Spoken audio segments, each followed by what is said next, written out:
David Icke, a British author, researcher, and speaker who's challenged mainstream views for over 3 decades. Born in 1952 in Leicester, England, he began as a professional footballer, then became a prominent BBC sports broadcaster and journalist. But in the early 1990s, he left the mainstream media after a now famous TV appearance where he was widely mocked for his emerging views on reality and power.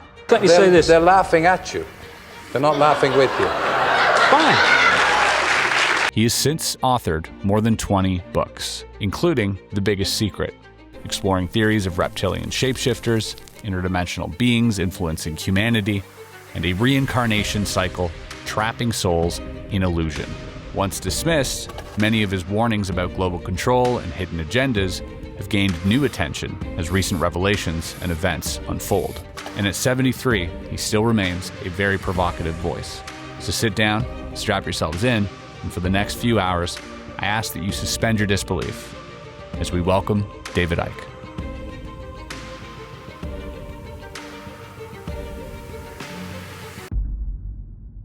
David, thank you so much for joining me, and thank you for inviting me here. Pleasure.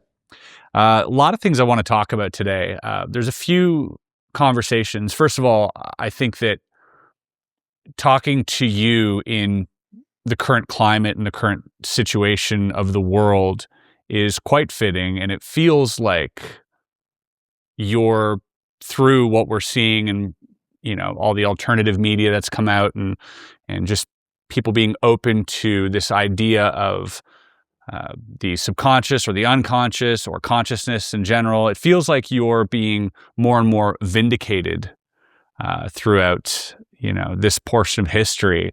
How do you feel about that?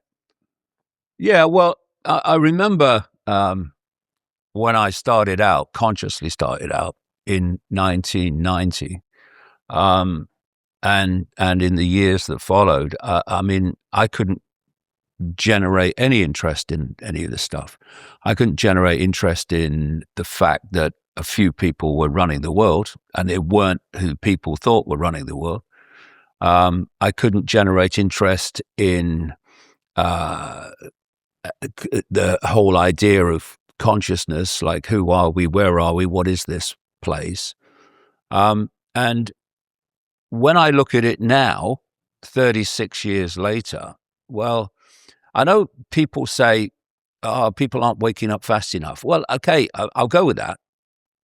But they should have been with me in 1990. I mean, to me, this is dreamland now, because there are so many people who would have waved this whole stuff away before and said ridiculous, crazy, who are now beginning to look and say, well, maybe it's not so crazy. So it's great in that sense. But, you know... Do you feel a sense of vindication? Well, vindication in the sense of what I've talked about and what I've said is the plan for humanity has turned out to be increasingly true, has been for a long time now. But it is also frustrating because I've seen people come into the alternative media, which didn't exist when I started out. It was just a few disparate individuals, you know, handing out leaflets. No internet as we know it now. They've come in and they've basically taken it over. And they've taken it over in terms of algorithmic promotion, because the algorithms now are absolutely bottom line if you want to get information out. Because if the algorithms are suppressing you, what's called shadow banning, then it doesn't matter how many people follow your page, say on X, you will not have vast numbers of those people seeing what you post unless they go to your page and actually look at you individually. And what this kind of hijack has done is come in and stop what should be the constant expansion of questions about everything. Tell you what I mean. So you come in and you say the conspiracy is politics and finance and the system. It's the world of the scene. That's it. And so what you're doing with people that go with that is they may have been there before, and now they've gone there. Mm-hmm. But they're still in a box, because it might be a slightly bigger box, but it's still a box, because they're not going beyond it. It's like, oh, everything's here. And if you notice now, so much of what is put out as in the conspiracy arena is like going round and round. It's like an eddy in the river. The river is flowing past knowledge, potential knowledge, insight, all that stuff, but you're going round and round, basically repeating the same stuff. And I've always worked, and it's served me very well, on the principle of what's attributed to Socrates, the ancient Greek philosopher, which is to know is to know you know nothing. Or put another way, wisdom is knowing how little we know.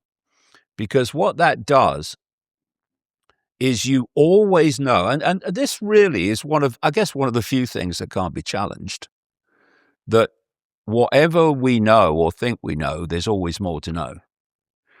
And once you put a lock and a block upon that expansion into, okay, I think I've got this, but what don't I know?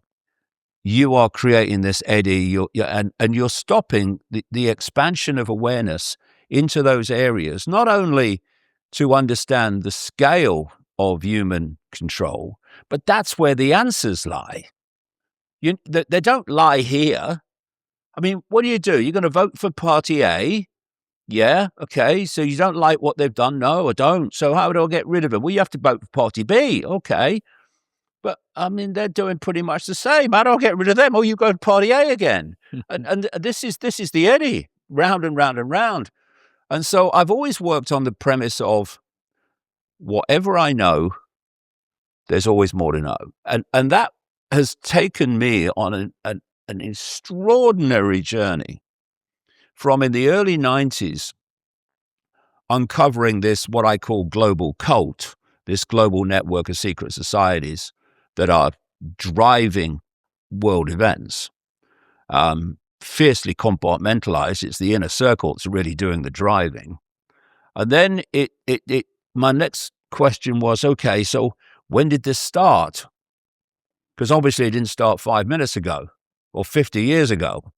And you start to look back and you get comfortably back into Rome and Babylon and Egypt and all that stuff. And you realize actually that this has been going on all through this period of what we call history, or what we think is history. And so then the next question you ask when you're saying, okay, what don't I know, is what's the common factor that has spanned this period of time, where people have been born into this cult, if you like, they have played a part in advancing its control, and then they've died. And then other people, or their own consciousness, has come back, and it's gone on to present day. So what is the force that spanned that whole period? And what I have found is that when you ask the big questions, you get the big answers. When you keep asking questions and you really want to know the answers, it's not just an add-on, you really want to know.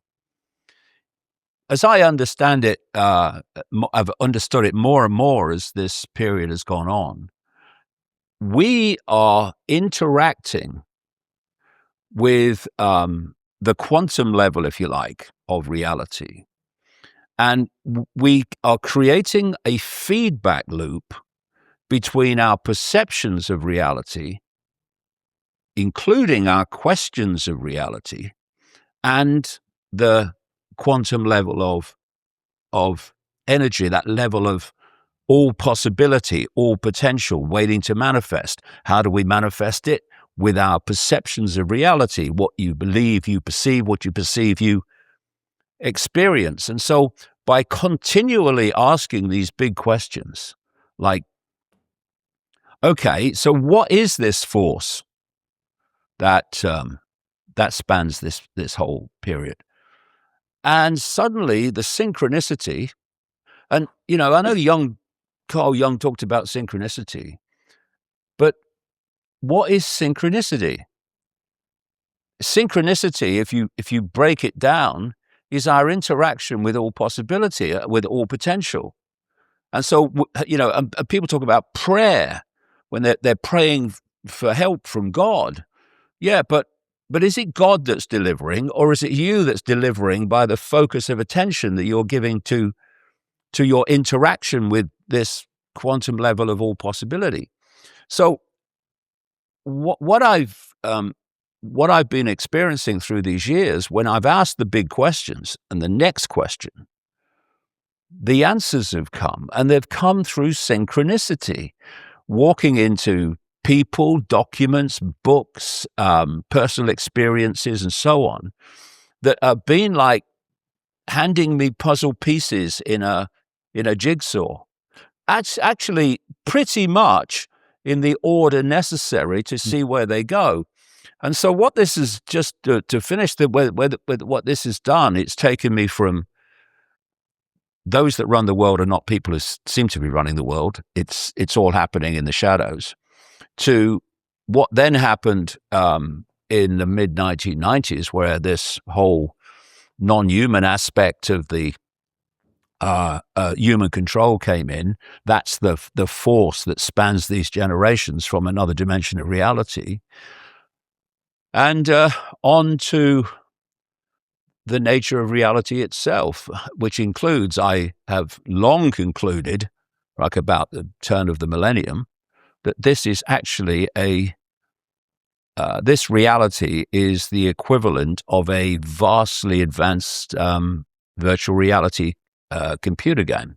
And we are being manipulated to stay within its orbit of control. There's a lot to unpack there. That's, there's so many teachings and so many books and so many philosophers and that all, point to some semblance of this being the reality that we're interacting with. Even, quantum physics and sort of, if you look into simulation theory, and it all kind of plays within this a little bit. But what you're, I guess, suggesting is that there is a controller on the other end of this, and that controller, might have some type of personal gain through doing this, whatever that gain might be, whether that's, we talk about Loosh, like, Robert Monroe's sort of teachings, or whether we talk about just keeping everything in a lower vibration for, whatever personal appeal that might offer them. I want to go back to, in the mid-90s, you met with a Zulu shaman, Credo Mutwa. Credo Mutwa, yeah, that was very late 1990s. Yeah, and a 6-hour interview. I watched the whole thing. It was really interesting because not only does he mention the sort of the Shatari, I think, which are like essentially reptilians by the same definition, or reptile-like beings.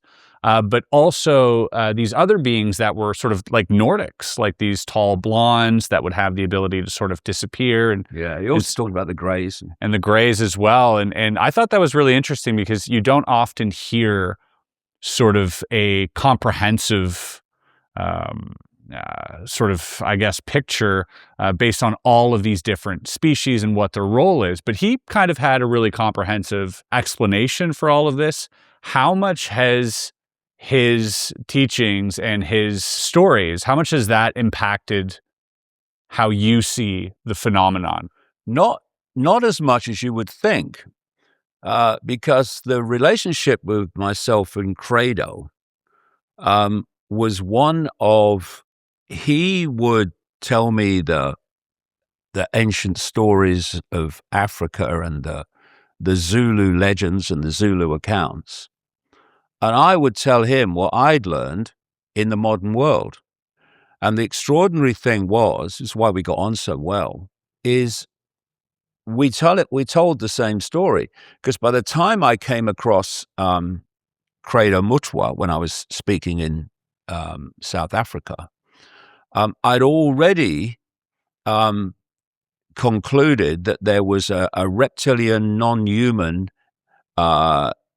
level of human control, that this global cult of secret societies, but certainly its inner core, was basically the vehicle within our reality, which is only a band of frequency, for imposing upon humans the agenda that was coming from this other reality, what people call the astral reality.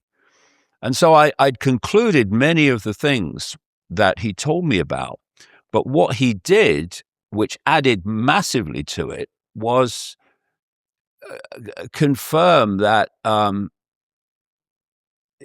the ancient stories were telling the same story that I was uncovering.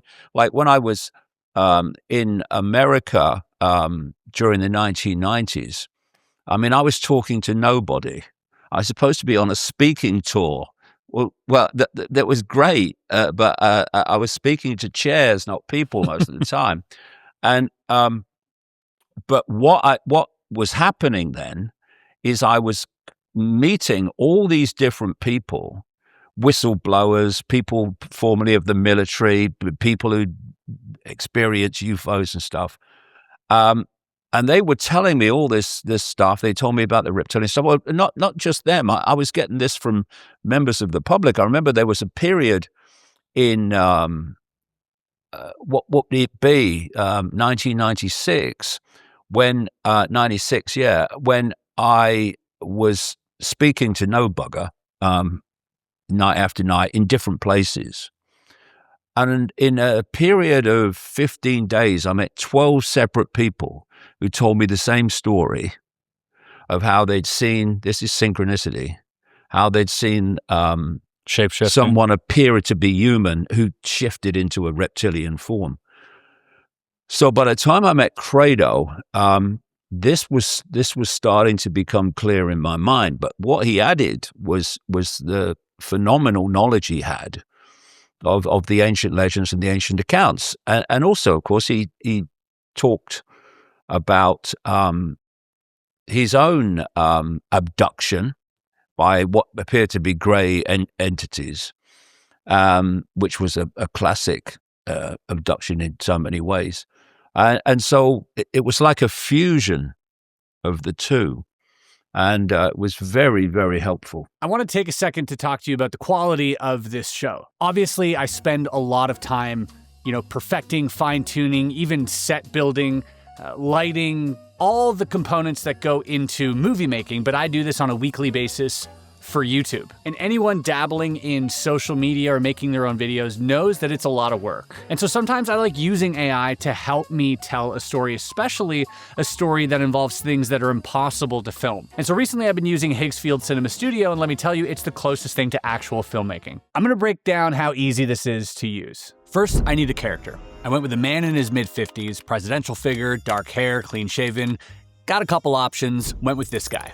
Next, I'll create the location. Fancy bathroom in the White House, chandeliers, marble, etc. Perfect. Now for the video. This is where I use the image to begin the scene.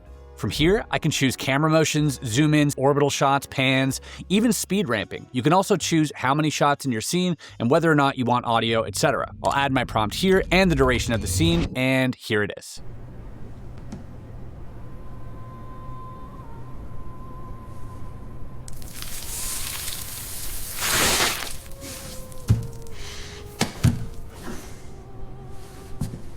So most tools in AI, as you probably know, feels like gambling every time you hit the generate button. But with Higgs field, it feels more like directing. And everything's in one place, so no jumping between tools or weird workflows. So if you're into filmmaking or even just dabbling, posting stuff on social media, whatever it is, I urge you to just give it a shot, because you're gonna be surprised at what you're able to create using Higgs field. So I'll drop the link below. Please use my link if you can, if you're gonna sign up, and let me know how you got on. Thank you, Higgs field, for sponsoring this video. I think where it gets so complicated with all of this stuff is that, you have this idea of an overarching agenda, but then individually, there are hundreds of thousands of cases, and all of these cases have a varying amount of interactions. Like you said, a lot of them have, classic displays of, being taken from your bedroom at night, you had these things performed on you, these specific procedures. You meet a few entities on board. They show you the end of the world. They give you a tour of the ship and they bring you back. And it's like this kind of, but within that, you have a varying degree of, some of them felt like they were benevolent. Some of them felt like they were malevolent. Some of them felt like they were hurting me, others. And so there's this varying degree of what seems like agendas behind, these altercations.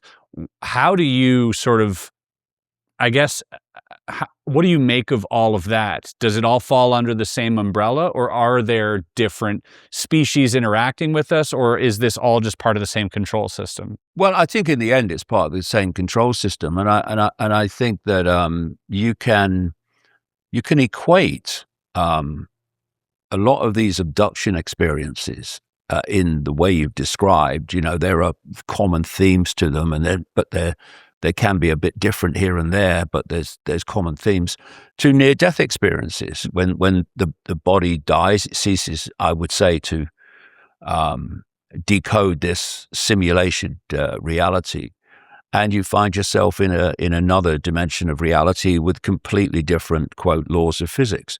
And it's all the tunnel and the light and the life review. They are absolutely classic. I've listened and read so many of these accounts over the years. The near death stuff. Near death ones, yeah. But I've also talked to many people who've had these abduction experiences, and I'm not sure you can necessarily put them all in one box. It's not something where everyone has exactly the same experience, but there are very compelling common themes. And, in this sequence of unfolding awareness through, okay, so what don't I know? It took me eventually into the understanding that this human reality, like I say, just a band of frequency, is actually ultimately being manipulated from another level within this matrix simulation that we call the astral dimension. And that astral dimension is where at least the great majority of these so-called extraterrestrials are, in terms of the reptilians and other types. And I remember again, what's happened in my life is I've reached conclusions from various research I've done, and okay, I think this is what's going on. And then something will come along and give you a massive confirmation of, yeah, that's on the ball. So I eventually came across Robert Monroe of the Monroe Institute, who developed this ability to project his consciousness into the astral dimension. The gateway process. And of course, yeah, the gateway process, and also how the U.S. Military got involved, their psychological area, and did this study of the gateway process and the projection into the astral. And what hit me was that the astral travelers, if you like, in the study, came across so many reptilian entities in the astral, they gave them the collective name of the alligators. The alligators. And that was like, well, that's what I concluded, that these entities were coming from the astral. So, once you, or put it another way, if you don't research this vast range of subjects that may not seem to have any connection, you're never going to get the picture. And the key one to understand everything is the nature of reality and the nature of the I, the real I, not the human body I, it's just an experience. I mean consciousness, the infinite, eternal I, but also the fact that we are in a band of frequency. And even within this band of frequency, the human sight can only see a tiny, tiny, ridiculously narrow smear of it called visible light.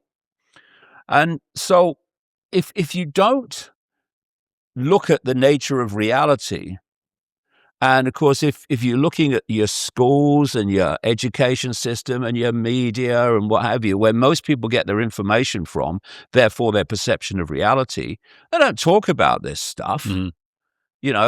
Orthodox science is the point of reference that the media and education takes it point of reference from in terms of reality. But when you really are willing to break out of the box and explore beyond the limitations of orthodoxy, you so many questions suddenly become answered. Like, I've said many times, one thing that children should be told at the earliest time that they can grasp it is that when they look through their eyes, they're not seeing everything in the space that they're looking at. They're only seeing a tiny band of frequency, visible light. And therefore, there is this imposed sense of normal that you get from the education system and the media, etc. It's not just a perceptual prison in the wider sense. It's a perceptual prison about the very reality that we're experiencing. For instance, the norm is that people just accept is normal, is that when you look through your eyes, you're seeing everything in the space you're looking at. Are you seeing everything in the space? Oh, yeah, of course I am. Yeah. Okay. So where's the Wi-Fi then? Where's the Wi-Fi? You see her? But you can't see it, can you? No, you can't, because you can only see a narrow band of frequency. So, for instance, people say, well, honestly, mate, I'm standing there and this UFO appeared out of nowhere and then it just disappeared into nowhere. Or people say, I woke up and there was this entity at the end of the bed, just appeared and then it disappeared. And of course, normal goes, what are you on, mate? That's ridiculous. That's impossible. Control of the sense of the possible is one of the greatest forms of human perceptual control. So this is why we have orthodox science, here and no further. But what's happening, of course, is something enters visible light. Suddenly, to the observer, they've seen it come out of nowhere. It leaves visible light, changes its frequency, bang, it's disappeared into nowhere. And these things can be perfectly explainable, but only when you get into the deeper levels of the nature of reality. And the system doesn't want you to do that.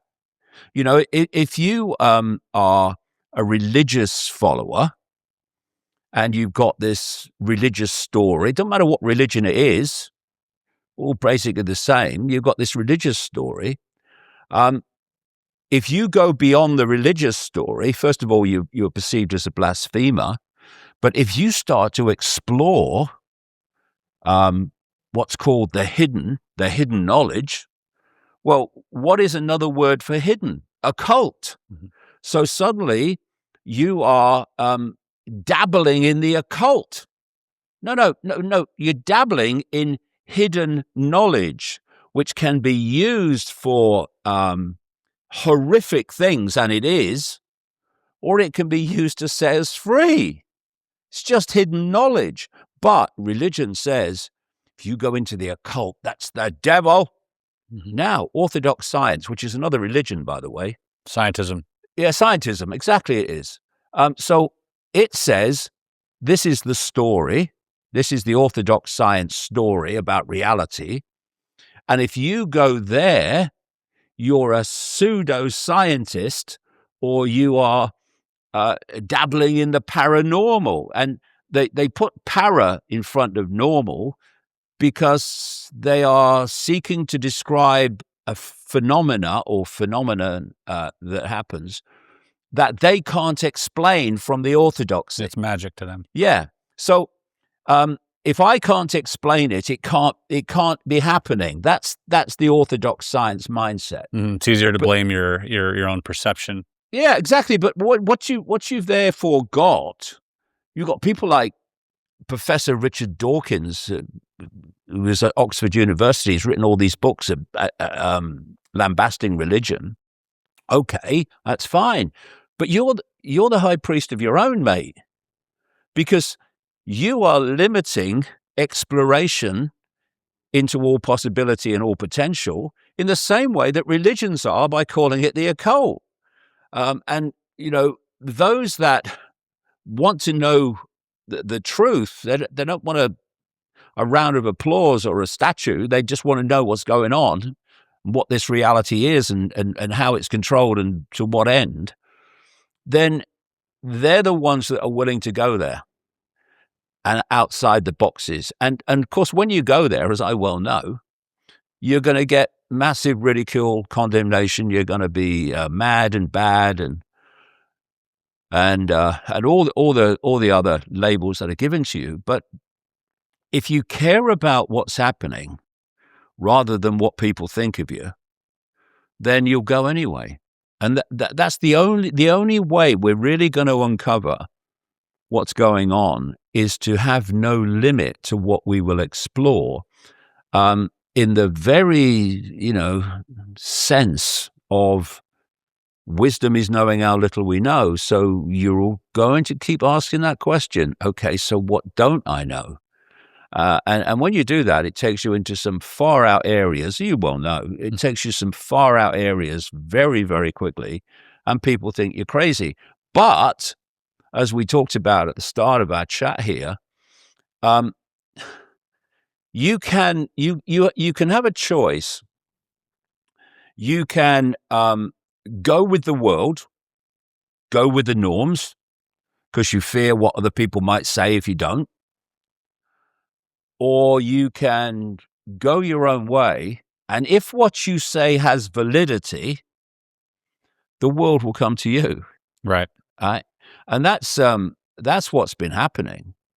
And the world has come towards me for the simple reason that events in the world have started to happen that have made people question the version of the world they had before. And things that you've, foretold in a lot of the senses. I want to get back to discussing this interdimensional control system because I think that's a big pill for a lot of people to contemplate and to ponder on, because there are so many different schools of thought, whether they're sort of this entity or this force is benevolent, neutral, or malevolent. Like there are all these different schools of thought, but in the sense of this reptilian force that you've talked about and that you've written about so many times, how do you reconcile the non-physical aspect of it with these physical encounters?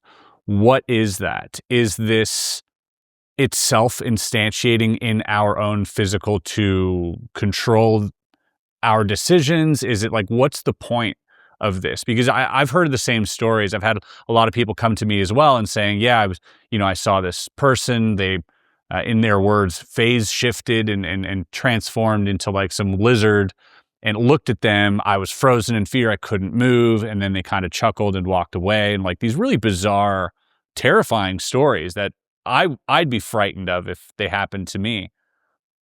I fail to see how the two are sort of cooperating. Okay.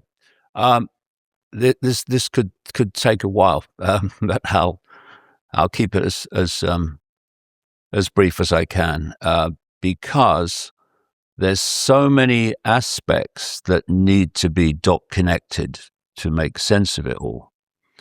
First of all, let's start with this.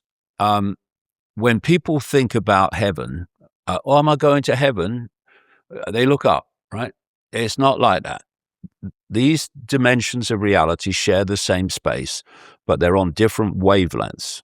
And just like radio and television stations, they share the same space, but they're on different wavelengths, and therefore they don't interfere with each other unless they're close on the dial. And there's a level of this astral dimension that is very close to this one, and there can be interference. This is where you see things like ghosts and these other paranormal things. So there's, first of all, what is this matrix?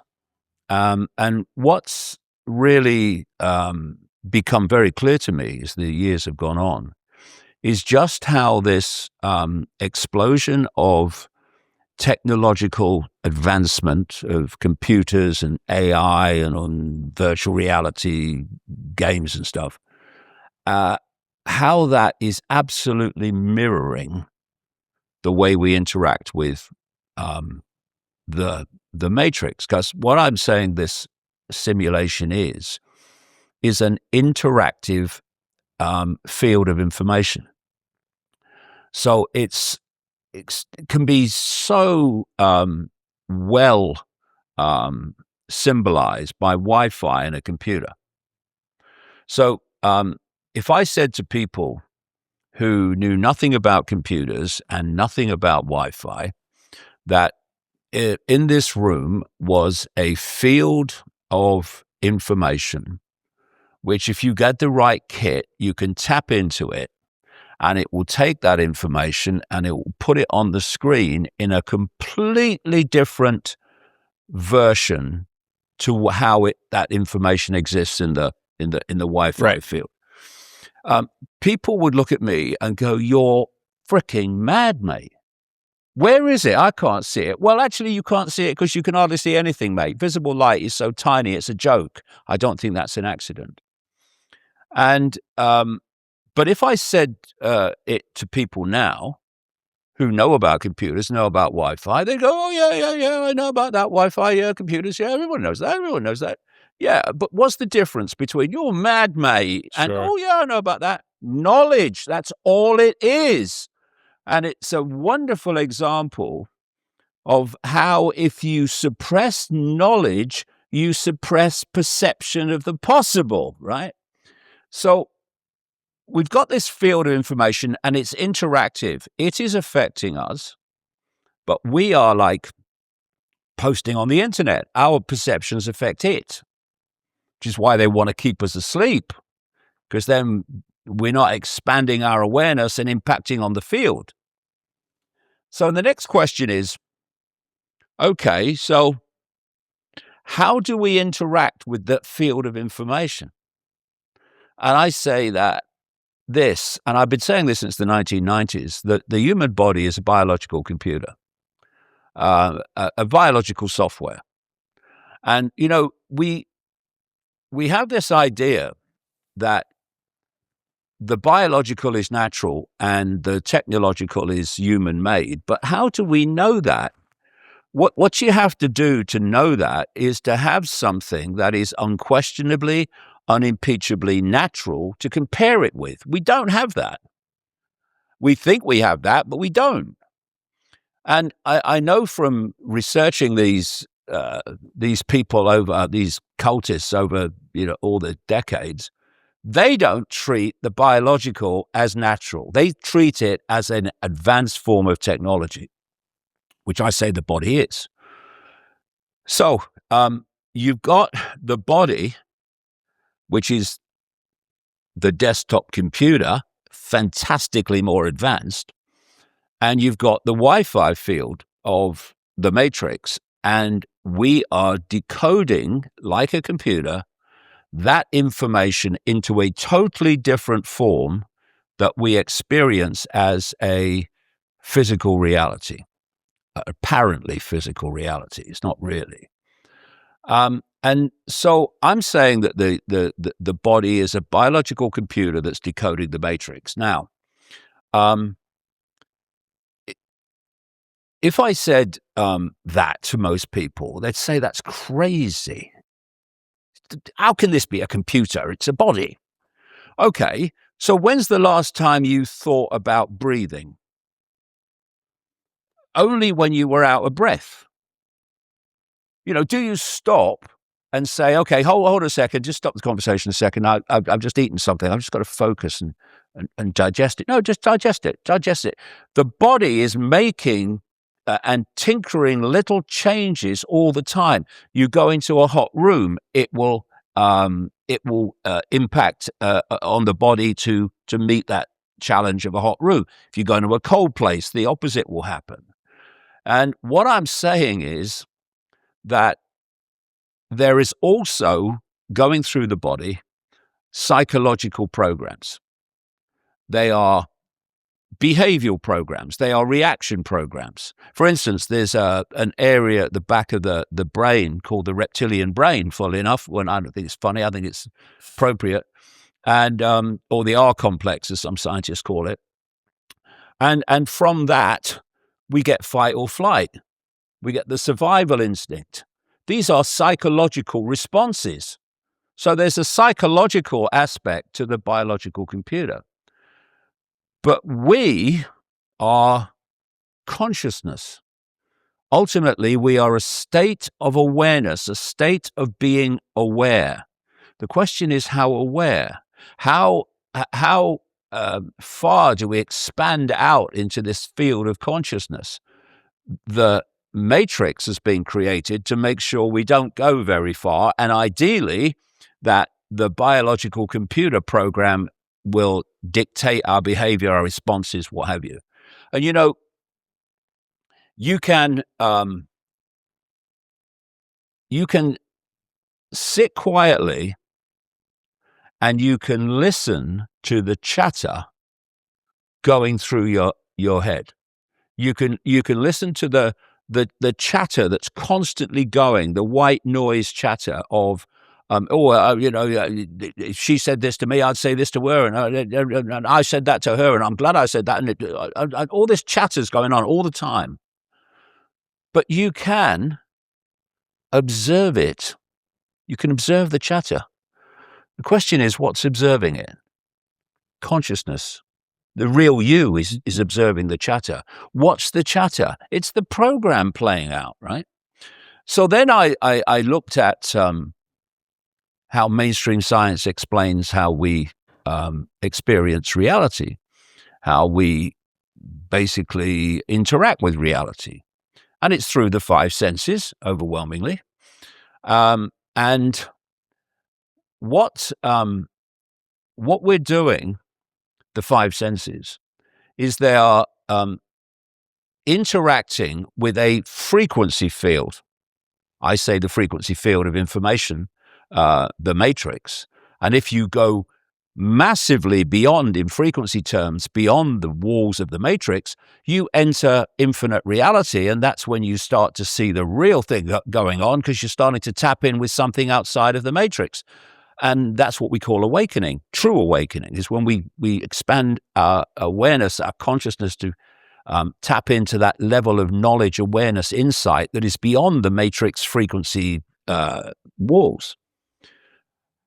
And so we are tapping in through the five senses to this matrix information frequency system.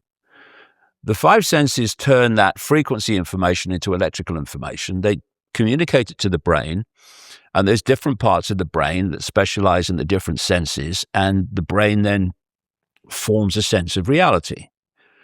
And I'm talking now, but there's no words passing between us. What's passing between us is a vibrational field generated by my vocal cords. It's picked up by your hearing senses and mine. It's turned into electrical information. It's sent to the brain, and the brain then decodes it into the words we think we're hearing. So even we are communicating now through a vibrational field, and all the senses work like this. And if you then take what that really means, is that although we're sitting here and it appears that we are sitting in an external reality, reality only exists in here. Doesn't exist out here. It seems to be, but it doesn't. And so once you then realize that there is no physical, there is only energy and consciousness of different vibrational frequencies. For instance, I'm sitting here now, and I can see a wall, I can see cameras, I can see a light, I can see books and a cabinet.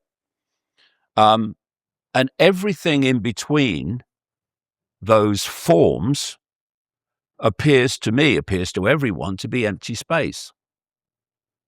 So what is form? Einstein said this, among other people. It's energy that has been condensed to a slow enough vibration to be picked up by visible light within the visible light frequency band. Therefore, we can see it.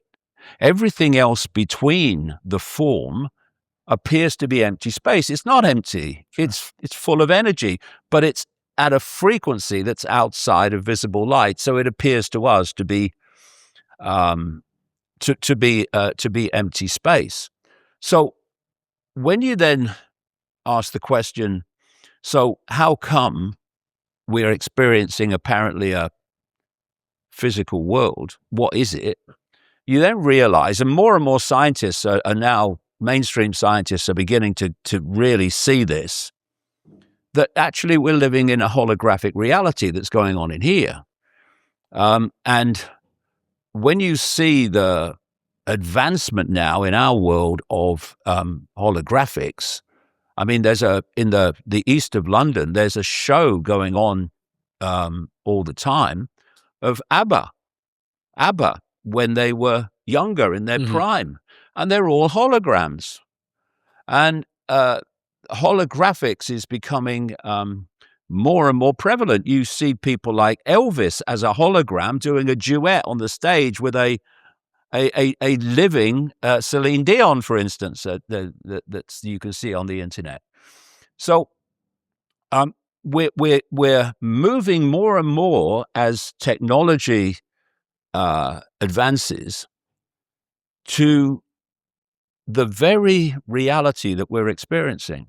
So if you go on the internet and you put in on a video platform words to the effect of people going crazy with virtual reality games, sure, you see them. They're in a room like this, and it's it's just a normal room. Then the senses are decoding the matrix into this reality. Then they put the headset on.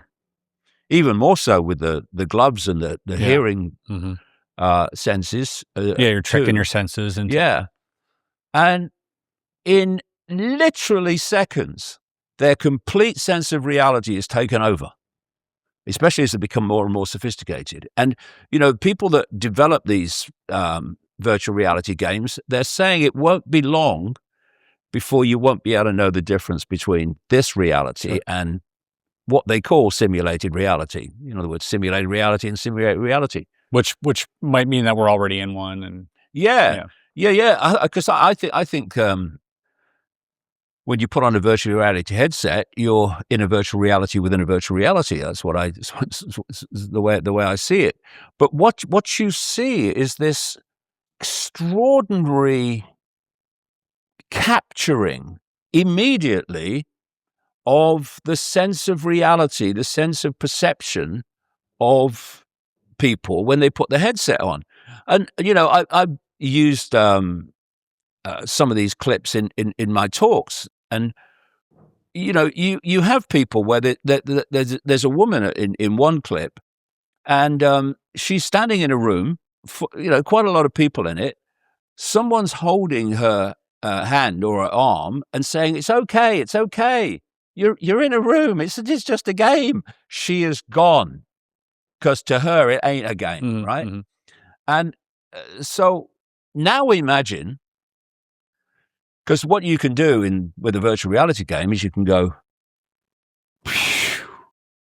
just a game. But if your biological computer is constantly decoding the matrix and delivering to you a sense of reality, which you can interact with and override with consciousness, but otherwise the biological computer is running your life, then from the moment consciousness enters the body, say in the womb, right the way through until the body ceases to function, you're being fed the equivalent of having a headset on your entire life. Not only that, everyone else you're interacting with has got a headset on. I think there's a very good chance you're going to believe that the reality that you are you're having delivered is real. And then you look at death. What is death? Well, we don't die. We can't die when I say the I, consciousness. But the vehicle, the biological computer, at some point ceases to function. When it ceases to function, it ceases to decode the matrix and deliver this reality to you, and you are then freed to enter probably the reality you were always in all along, in terms of consciousness, and that's this astral reality or beyond it. And you are experiencing something that's totally bloody different to anything you've experienced before, or you think you've never experienced it before. And that's where the sort of samsara's wheel comes in. And all of, and then you're on the wheel of samsara, as the Buddhists call it. Back into this reality on the basis of crossing the river of forgetfulness and learning lessons to evolve, which is a total scam. So this is something really interesting that I want to touch on, because I think this particularly this subject of the afterlife and why we're here, reincarnation, these are subjects that I think are the oldest things that we've been talking about. This is what religions are made of. It is our greatest fear. It is the deepest question that humans have. There's a lot of contention. I want to get back to the reptilian stuff a little bit later, because I do have a lot of questions there about the physical nature of it and the metaphysical nature of it. But since we're on this subject, but what I'm saying on that subject is there is no physical. So we're talking about physicality, right? But I mean, like our perception of physical, another dimension. Sure. But the only difference between the other dimension and what we call physicality is the frequency that that they inhabit. That it's resonating on. And it's my view that you can change that frequency. Right. I mean, in many ways, you look at these astral travelers, Robert Monroe, etc., who could project his consciousness into another reality. He's basically projecting himself into another reality within the frequency band of that reality. That's basically in reverse what these reptilian entities are doing. They're able to move between dimensions. So do you think there is because I mean, are you familiar with the Lacerda files? This interview that happened in like the early 2000s, allegedly in Sweden, between a man and a woman who, claims to be reptilian. Yeah, I've come across that. Yeah. And so she, I mean, there's a lot of information there, and it's quite interesting because as you gather a lot of this information, it seems to corroborate like what she's been saying, which is, just interesting data points. But she does talk about having like, this control system that they're working with governments, so not unlike what you've been talking about as well, but also that there are these like colonies underneath like Asia that I do exist. think that. I do think that's, I think, when people say, are they physical or are they not physical? I would say, well, actually, all of the above. But they're here. Yeah, some are. I'm sure they're within the Earth, operating within the frequency band that of our frequency band, human frequency band. But I say that the real point of reference, the real point of control, is actually in this other dimension. So why are they here then? What's the point of being here, you think? Well, I mean, they're not necessarily all involved in manipulation. I mean, just because something's reptilian doesn't mean it's evil in its own sense. In and of itself, I'm just saying that this other dimensional level is. But I do think that they are interacting with the human quote elite and human science and all that stuff within these very deep DUMBs or deep underground military bases all around the world, which tend, I would say, from what I can gather, to open out into areas where these reptilians are. When you look at these underground bases, and you talk to people, like I did a lot in the 90s when I was traveling America, who've been in those bases, you need a higher security clearance the lower you go down, to the point where some were explaining to me how you are weighed in and weighed out to make sure that when you come out, you're not carrying anything you didn't take in. And the deeper you go, the more extreme it becomes, until you're into these, caged children and what have you. And, on Iconic, where we are now, iconic.com, we've had people on, former military people, who've talked about interacting with reptilians and greys in these underground, working alongside them. Yeah. But what I'm saying is that the real point of control is coming from this astral dimension. And I'm not saying that all reptilian entities are, by their very nature of being reptilian, kind of horrible. But the ones I'm talking about and ones I'm exposing, who are, generating this agenda, and it's not only reptilian, it's multiple, but reptilian seems to be a dominant form. I say they are deeply, deeply, deeply unpleasant. But the other thing is, whether I'm human or whether I'm not human, my behavior is dictated by my consciousness, my state of awareness. That dictates it, right? And the key to this whole matrix for me, this simulation, is the consciousness that's behind it, not entities. Sure. They're one level of it, but what is the consciousness that's dominating and impacting upon the awareness and thus the behavior of those entities? What's the consciousness that's impacting upon the behavior and awareness of this global cult, especially its inner circles? And I tell you what I always look for when I've been researching all this. I'm looking for patterns of agreement.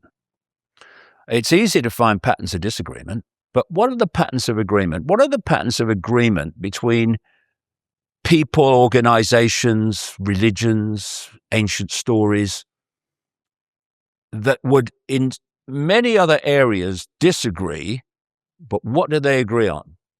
And one of the things they agree on very demonstrably is that this reality is being manipulated from the unseen. You could talk about Satan and the demons in Christianity, talk about shaitan and the jinn in Islam. You talk about the archons, Greek for rulers, and the demiurge or Yaldabaoth in the Gnostic belief system, and in these other areas like the Zulu arena, The Scientology. Yeah, they're talking about the same phenomenon. They just give it different names. Of course, they are, because they're different, belief systems. They're different cultures, so they'll give them different names, but they're talking about, I would strongly suggest, the same entities. So, for me, if you look at the classic symbol of this global cult, which is like on the dollar bill and the reverse of the Great Seal of the United States, the all-seeing eye and the pyramid. What I'm saying is that all-seeing eye is the consciousness that's driving this. Like I say, the Gnostics call it Yaldabaoth or the Demiurge, and it's the devil or it's Satan or it's the daemon. Shaitan. All these different names. I say that is a state of consciousness, and it's created a hierarchy which starts out in the astral, where you have your archons and your demons and all that stuff, astral entities, and it comes down into the human world through this global cult. Point being that the consciousness is expressed all the way down. And this consciousness it's not psychopathic, it's frickin' super-psychopathic. It's a state of a consciousness state of chaos, upheaval, schism. And it's interesting when you look at the different cultures and how they describe this consciousness, this fake God, if you like. It comes down to words like the foolish one and stuff like that. It's crazy. But it doesn't matter if it's crazy. I mean, a psychopath can be crazy, but he'll still manipulate you, especially if the psychopath knows what you don't know, which is the dynamic between this structure I'm talking about, this, let's call it this Yaldabaoth consciousness structure, and humanity in general. It's to keep them in ignorance of what they know. Therefore, you can be a moron if you like, but you can still manipulate because you know what they don't know, and keeping that dynamic is absolutely vital. So, and you can so program people to believe this sense of normal that I'm talking about, that when people come along and say, and uncover what was going on here, and say to people, I mean, I know from my own experience, you say to people, this is what they're doing and this is how they're doing it, they go, you're mad, mate, you're crazy. Because you got to keep the target population in ignorance of what you know. Otherwise, you lose control. The system fails. Yeah. So what I'm the way this I'm saying this structure plays out is the overall driver of the whole structure is this consciousness, which is super psychopathic. And if you look at what's called the hair test of psychopathy, named after the guy who invented it, there's a series of traits. And if you have enough of them, you are officially a psychopath.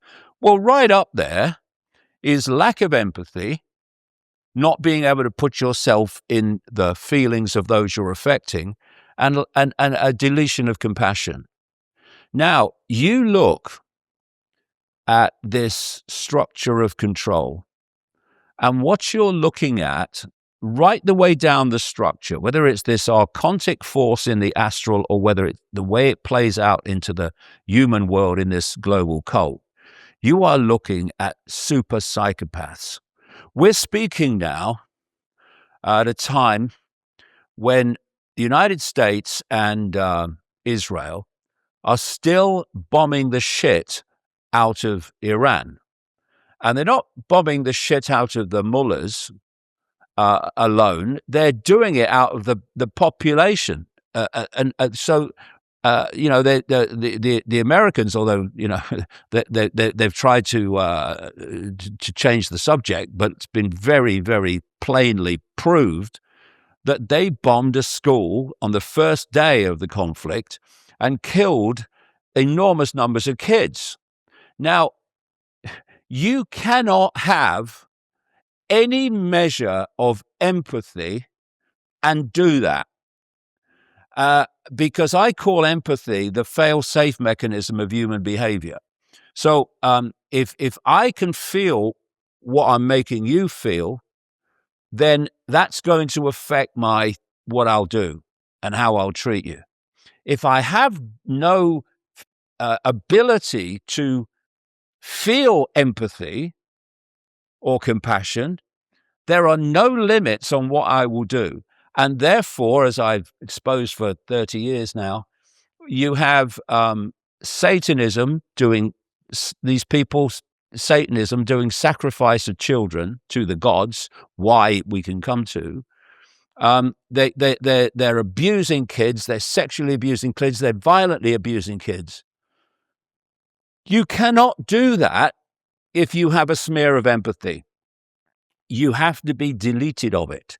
And so what you have is this consciousness, this state of consciousness, super-psychopathic, empathy-deleted, compassion-deleted consciousness is the driver of this hierarchical structure coming down into the human world. And that's why they do what they do. And the role of this global cult is to impose upon humanity the agenda coming from the astral. And that agenda is for constant ramping up, not least now through technology, the control of humans until, this is what we're looking in the face of now, the fusion of humans with artificial intelligence. So artificial intelligence becomes the human mind. And once it becomes the human mind, i.e. that becomes the human mind, then we're not going to be asking questions like, who am I? Where am I? What is this place? Who's running this world? To what end? We're not going to ask those questions. You think that's the apotheosis moment, the critical mass, the separation from God, the moment of... This is the point, right? It's another controversial thing. I don't care. The religious God, I don't think people realize what they're actually worshipping. They're worshipping the Matrix God, thinking it's the God that they think is something else.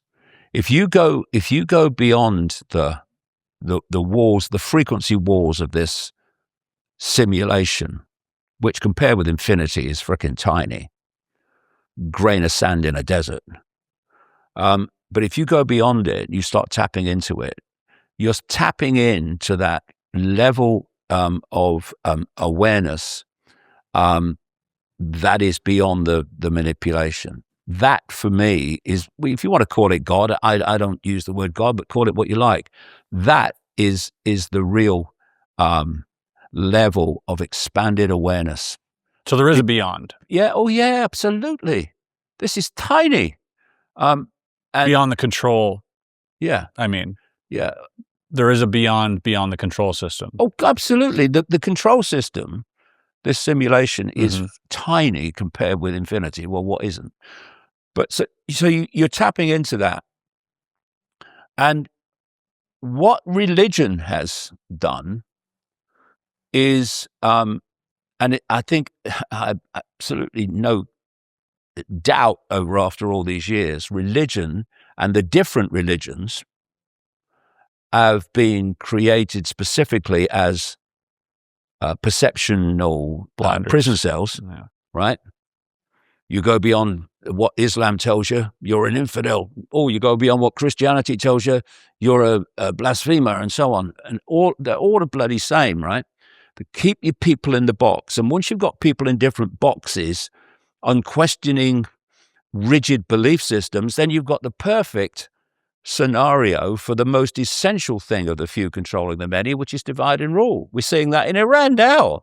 So you have this this God that people think they're worshiping. Now, when you look at the again, official science breakdown of the traits of the reptilian brain, it's also includes worship.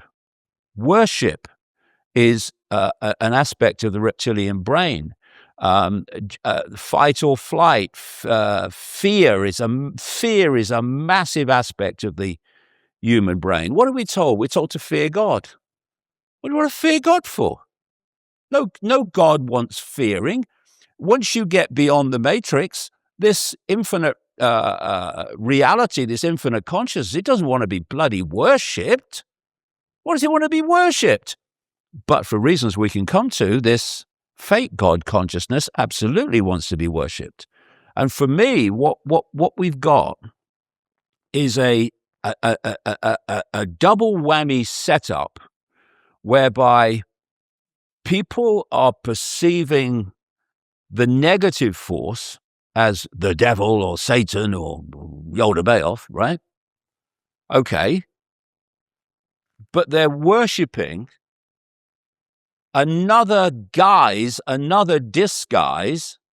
of the same force, and they're calling it God. This matrix, this simulation is all about duality. It's not about unity, it's about duality. And what they want all the time is to set up dualities. So you can have good and evil, you can have God and the devil. They're all dualities. And dualities are like an electrical circuit. You know, you need two polarities, and then your circuit's set up, and there's polarities everywhere. I mean, Islam is a polarity to Christianity. Islam is a polarity to Judaism. Over the years, Judaism has been a polarity to Christianity, and so on and so forth. There's dualities everywhere in this society because that's how the matrix works. And so I would say that you've got people fearing the devil, and it's the occult. Don't go there. And you've got people fearing God, but it's actually the same entity. So it's been set up, and it's been set up for one simple reason. There are many, many other reasons, but one major reason, and that is to vampire low vibrational energy that we give off in states of emotion and states of thought. And so if you are this schismatic, chaotic state of consciousness, you cannot absorb the frequency coming off people. This is mainstream science. We give off frequencies all the time. We call them vibes. We've got bad vibes off him. Yeah, well, because they're giving off a frequency which you can feel. And so you have this emotion and these thought patterns that go off in the way of frequency. But if you are feeling joy and love and harmony and balance and peace, that is not a frequency that a chaotic state of consciousness can absorb. It needs a frequency that relates to its state of frequency. And that relates to fear, it relates to conflict, war, suffering, deprivation, all of these things. So what you've got is this consciousness in its state of being that feeds off human energy. And this hierarchy of entities and down into the human world, the global cult, their job is to generate events in human perception, human reality, that stimulate and trigger those low vibrational states of being. So Loosh is always, as Robert Monroe called it, is always on tap. And of course, you look through what what is known human history, or what we think is known human history, what do you see? First of all, the few have always controlled the many. And secondly, it's endless war, deprivation, suffering, and what have you. And look around the world today. And the depiction of that fear is often a reptile-like physical being. Like you have, the Naga, but Quetzalcoatl. You have all these different, instantiations of even Carl Jung. You'd mentioned Carl Jung. His universal archetype for fear was the snake. Yeah. And it leads me to believe that like the psychological image we have of fear is just being projected in a physical manner, much like everything we witness today. It isn't necessarily a reptile that we're seeing, but we're seeing what we perceive fear to be in some of these senses. Yeah. If we go back to this, what you believe, you perceive, what you perceive, you experience. Then anything becomes possible in terms of how we manifest reality in relation to our perception of reality. It's like, again, if you look back in terms of ancients, they talked about fairies, they talked about the little people, and now it's a psychological perception. In the more modern world, we talk about... We had airships in the end of the 1800s, or cities floating before we could conceive of a flying saucer. These were instantiations of things that we could relate to. Yeah, and I think that these entities in the astral, they can manifest any way they want. They're using the subconscious. We can perceive them in any way that they want to project. Right. And I guess, as you move through what we call time, and things change, then the way you're projecting yourselves will change as well, in the way that people will then literally decode you into a sense of reality. Interesting. Talking about Loosh and this sort of, I don't even know what to call it, whether it's whatever sustenance this negative vibration brings to this control, this negative control system. There are also stories. Are you familiar with Dr. Michael Newton? Yes. And so he has books. Journey of Souls was, the famous one, and there other derivatives of that same study where, he spoke to a lot of people being hypnotically regressed into not only past lives, but what seems to be something that he'd map out, this life between life thing. Yeah.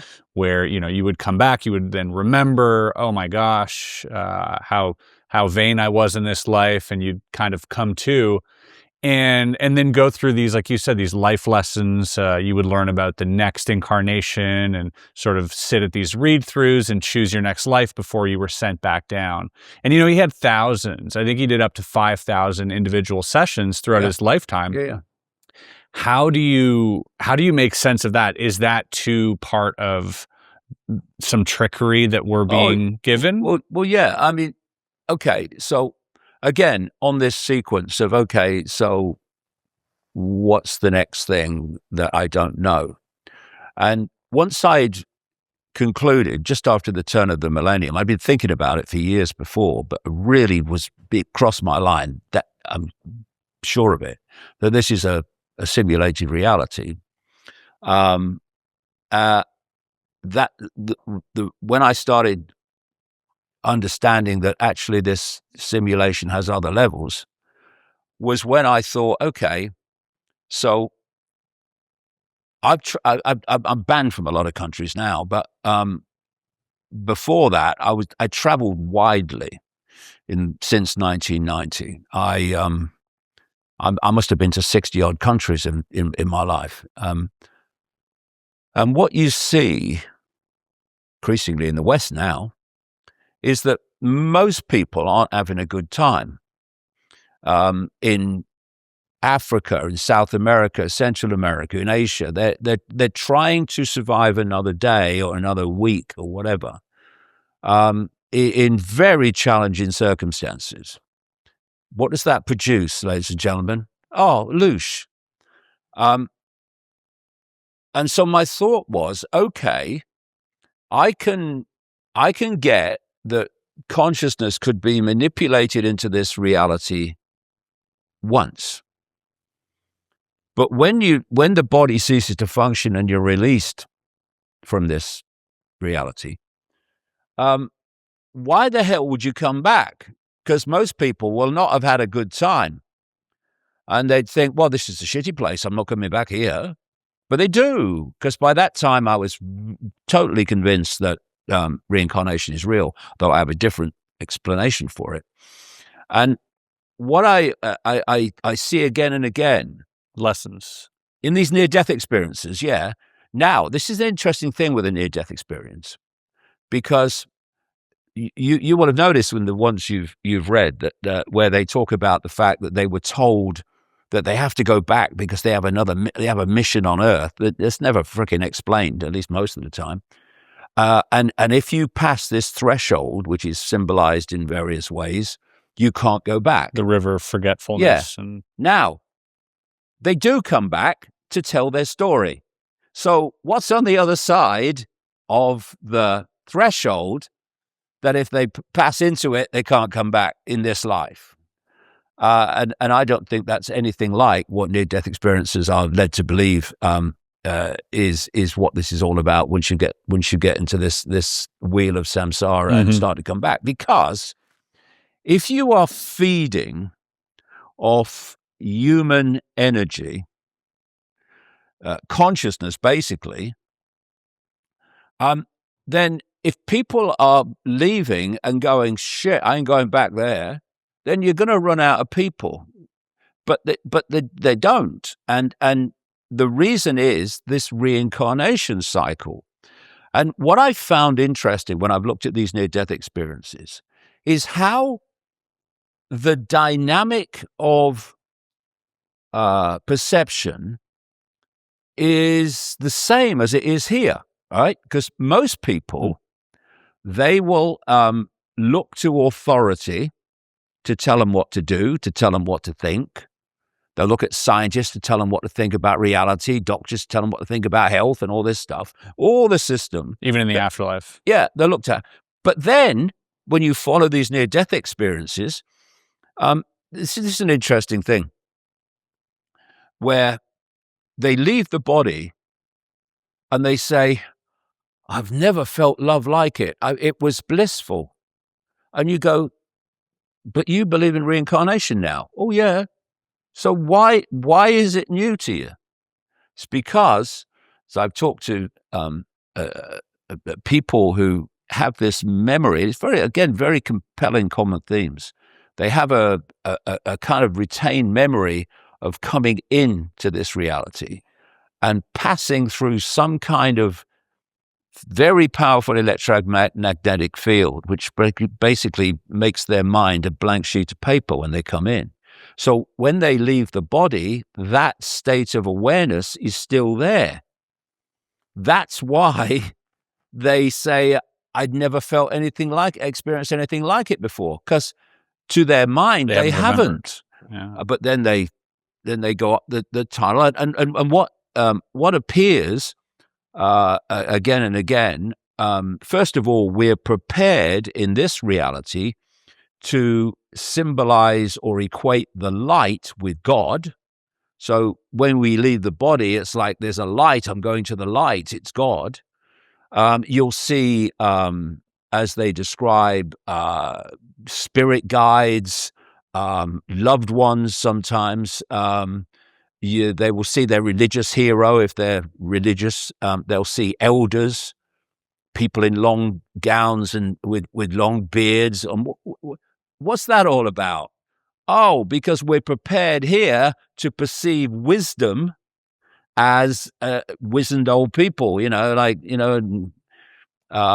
beards and what have you, and cloaks. And so when you listen and watch these near-death experiences, they are mesmerized by authority in the astral as they're mesmerized by authority here.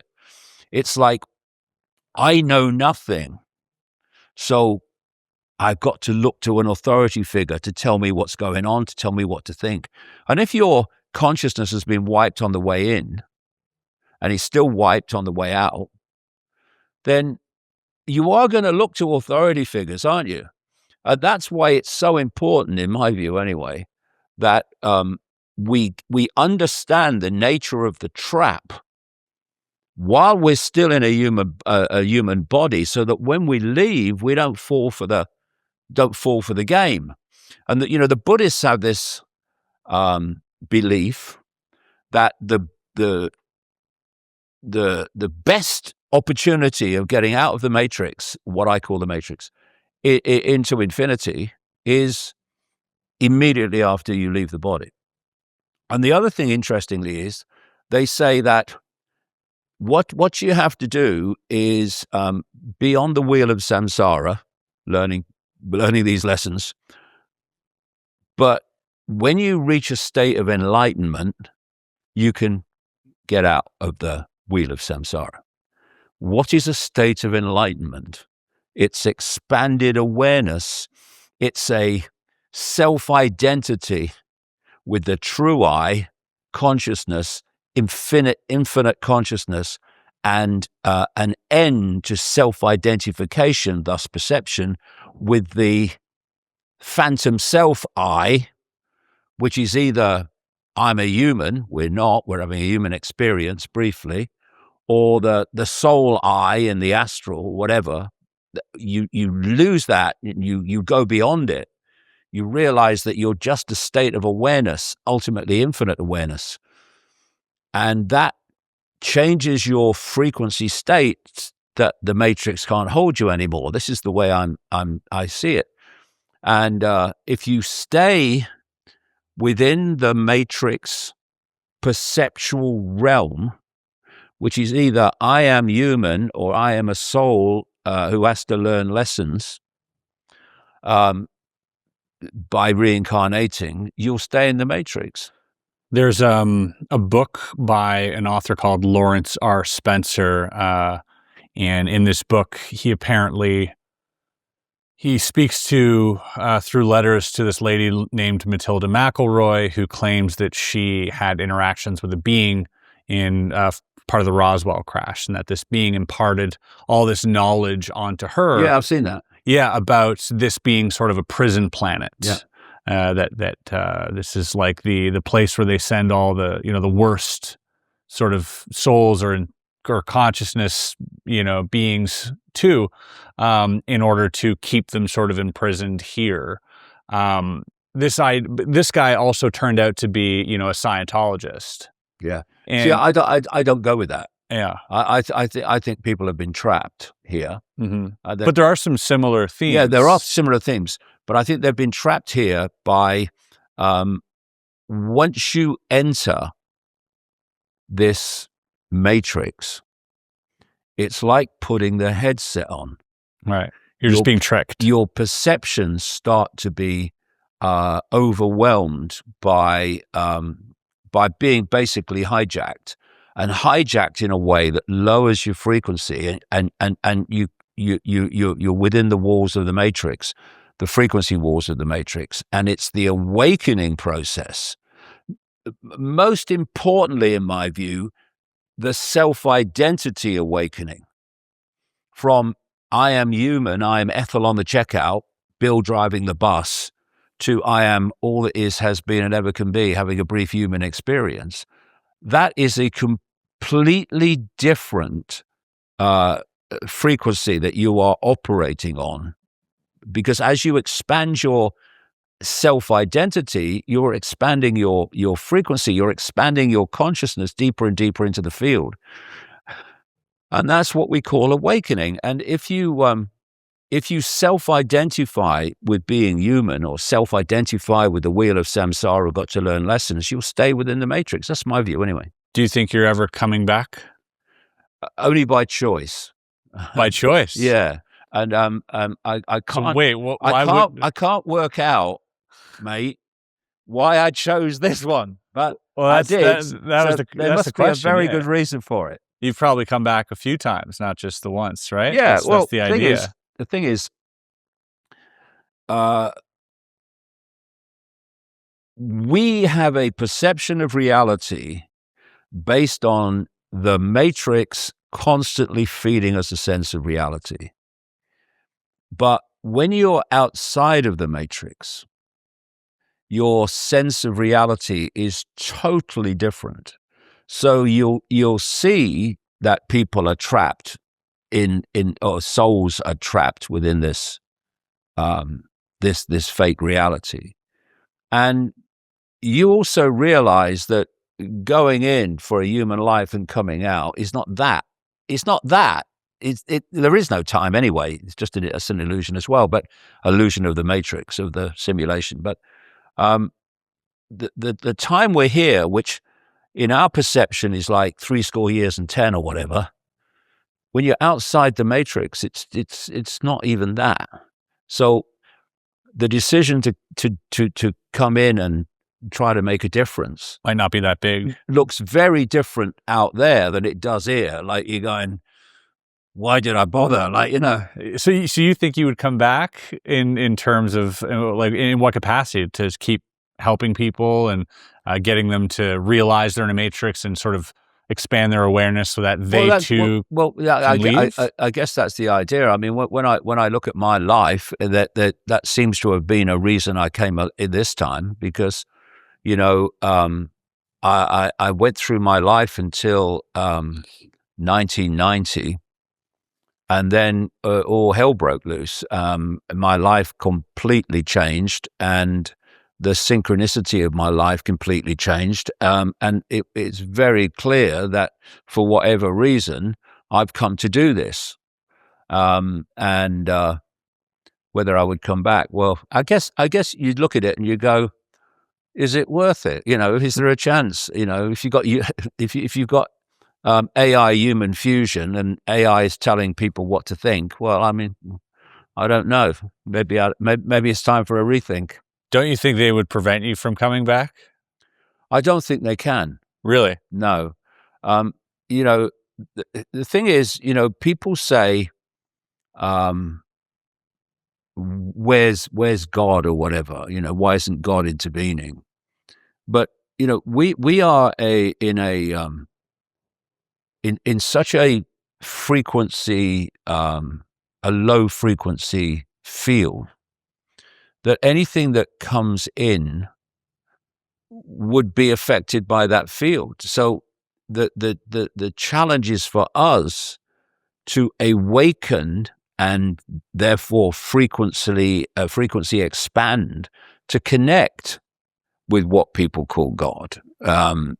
But it's not the religion God. It's a state of all possibility, a state of all potential, which we are constantly on an infinite journey of exploring forever, interacting with all possibility, with our perception of possibility, and experiencing what that manifests.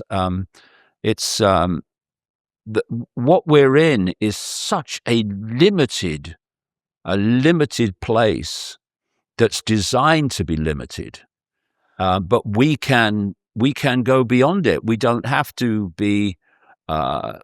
We don't have to submit to that limitation. We just are constantly giving a story that says limitation is the nature of life. For instance, what are the laws of physics? They're the laws encoded in the matrix. If you're putting together a computer game, the creator of the game is encoding into the game the limits of the game and how the game is played and what you can do and what you can't do. And that's playing out through the biological computer. But with consciousness, which is ultimately limitless in its potential, if it just remembers its true nature, I can override that process. You can make things happen that that the laws of physics are supposed to prevent. For instance, when you expand your awareness through expanding your self-identity and you start tapping into that infinity of awareness and possibility beyond the matrix itself, by its very nature, is a field of limited possibility. So while we're interacting only with the matrix, we are interacting with a sense of limited possibility. Thus, we appear to have limited potential to do things.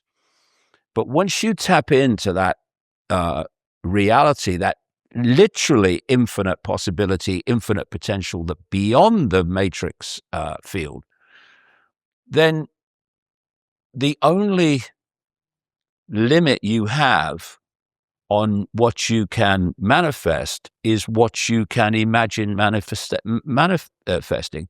And on that subject of imagination, there was a fantastic comedian called Bill Hicks, who comes from the southern states of America originally. He died, I think he was the age of 33 in the 1990s, far too early, because he took a lot of substances, right? And as a result of that, he had experiences. He realized that what an illusion this was. And he said this wonderful quote that he used to say at the end of his shows. If I can remember it now, he used to say, life is like a ride in an amusement park. And when you go on it, you think it's real because that's how powerful our minds are. The ride goes up and down, round and round. It has thrills and chills. And it's very brightly colored and it's very loud and it's fun for a while. But some have been on the ride for a long time and they begin to question, is this real? Or is this just a ride? And others have remembered and they come back to us and they say, hey, don't be afraid ever because this is just a ride. And we kill those people. Shut him up. I've got a lot invested in this ride. Shut him up. Look at my furrows of worry and my big bank account. This has to be real. It's just a ride. But we always kill those good guys who try to tell us that and let the demons run amok. But it doesn't matter because it's just a ride and we can change it anytime we want. No job, no savings of money, just a choice right now between fear and love. And another great line he said, he talked about, we are the imagination of ourselves. And if I could encapsulate the conspiracy in one line, it is to hijack humanity's imagination of itself. Because if you can hijack our imagination of ourselves, our perception of self, you hijack our interaction with the field and what we manifest. So little me manifests a life of little me, not because you are little me, you are all that is, has been, and ever can be, having a brief human experience. But your perception of little me will give you a little me experience of life. And that's what they want. They want us in a limited state of awareness, a limited state of imagination, and thus a limited state of experiential manifestation. It seems like it's some type of, because if I was a programmer making a video game, I would want the video game, you'd stress test it. You would have to make it optimal. You would have to introduce viruses. You would have to introduce chaos, introduce variables that are out of your control, because the end user who's going to be playing it wants to have a seamless experience. And so in order to get there, it's really valuable to introduce chaos and have these things happen. Do you think that that might be why we're being introduced with, chaotic events and why this is so hard and so difficult and full of all of these negative things? Like, couldn't that just be a way of stress testing reality for whatever's next? Like, is that not a possibility that, because we do learn from trials, we don't learn when everything goes according to plan and when we have all the possibilities of manifestation at our fingertips. We learn from when we don't, and we have to walk through the mud arduously to get something, and that's where we feel fulfilled. And so isn't the idea that not necessarily the lessons, but that this is hard on purpose for a good reason and not just for a bad. Is that a possibility that you entertain? Well, that's what the whole reincarnation cycle is supposed to be about. I don't buy that at all. We are an expression of all that is, has been, and ever can be. And so if you hold your attention and self-identity in a myopia of self-identity, like I am a human or I'm just a soul and I learn lessons, then it seems a certain way. You think, oh, yeah, I've got to experience these things to evolve. That's the whole story of the wheel of samsara. But if you expand your awareness deeper and deeper into the infinite field, to the point where you become what I call infinite awareness in awareness of itself, you have the awareness that you are all awareness. So I'm with you. I'm with you there. Yeah. What is there to? But I mean, for the entities that are controlling it, right? What is there to learn? Like, why are they doing it? Is what I'm saying. Is like, is Loosh like food to them, or or is it something like they're just sort of stress testing this reality in order for some other, agenda that they might have for this reality? Like, what is the purpose of them creating these negative interactions or feeding off it? Like, how do they feed off it? Is it actual food, or is it energy, or is it keep the lights on? No, it's energy. It's literally energy. On that subject, in the early 1990s, it's a long time ago now, when I was putting together this global cult that is now breaking news, right. I realized that people I was looking at and investigating were taking part both in, and this is the early 1990s, in satanic ritual, including human sacrifice ritual, often children, and what we now call pedophilia. Well, we called it then, but pedophilia. So it's the whole foundation of this cult in the human realm is pedophilia and Satanism. And so the question I had was obviously, what? Why? The Loosh thing would come and explain it. But I did then look at the ancients and how they were sacrificing people to the gods for a gift to the gods. And then you realize that, we talk about pantheons of gods. So you have the Greek pantheon and the Egyptian pantheon and the Roman pantheon. But what you find is that all these different ancient societies all had pantheons of gods. I mean, in Hinduism, they still do. There's thousands of them. And so what I kind of realized was these gods that they were doing the sacrifices to in what we call the ancient world were the same gods, the same entities, astral entities that they're doing now. But the difference is it was acceptable then to do it openly, and now it's not, so it's done in secret.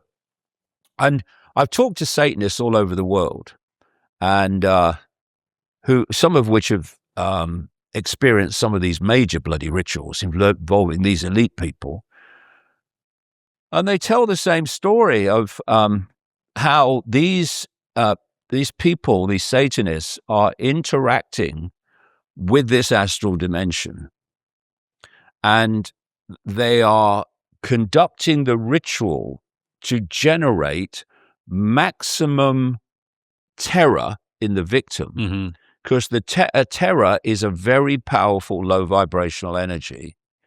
And, if I look at you now and you're in an emotional state, I can see from your facial expressions and your body language you're in an emotional state, but I can't see the energy coming off you.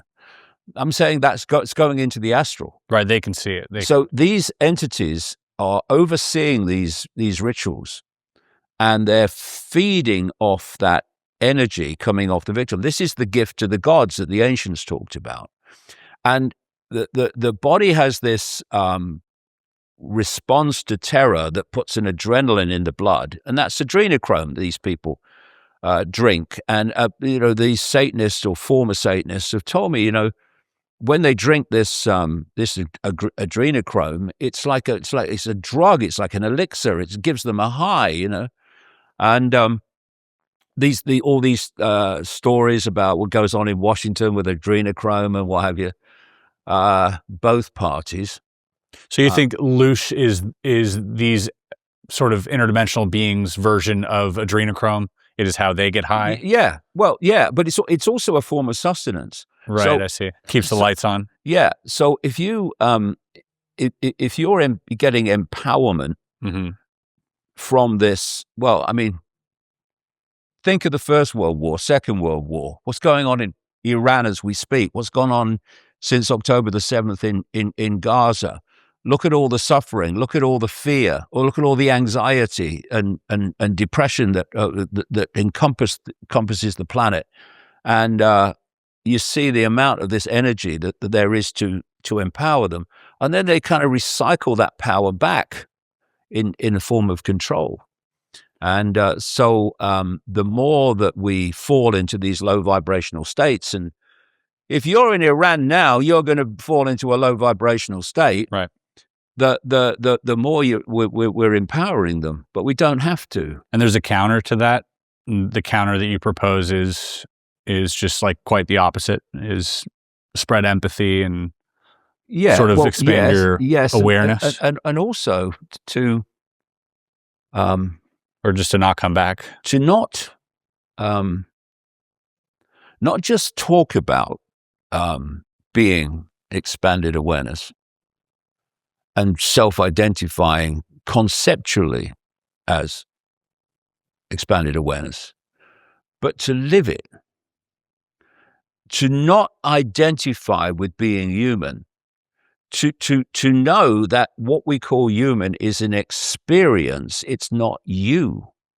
And what that tends to do, it certainly happened to me, it happened to people as we've been through it as well, is you take a step back and you start to observe the world rather than getting pulled into the drama. Because all the time, what's happening is our attention, energy flows where attention goes, our attention is being hijacked, and it's being hijacked by drama. Look at this. Oh, isn't that terrible? Oh, my God. Oh, what about that? Oh, my God.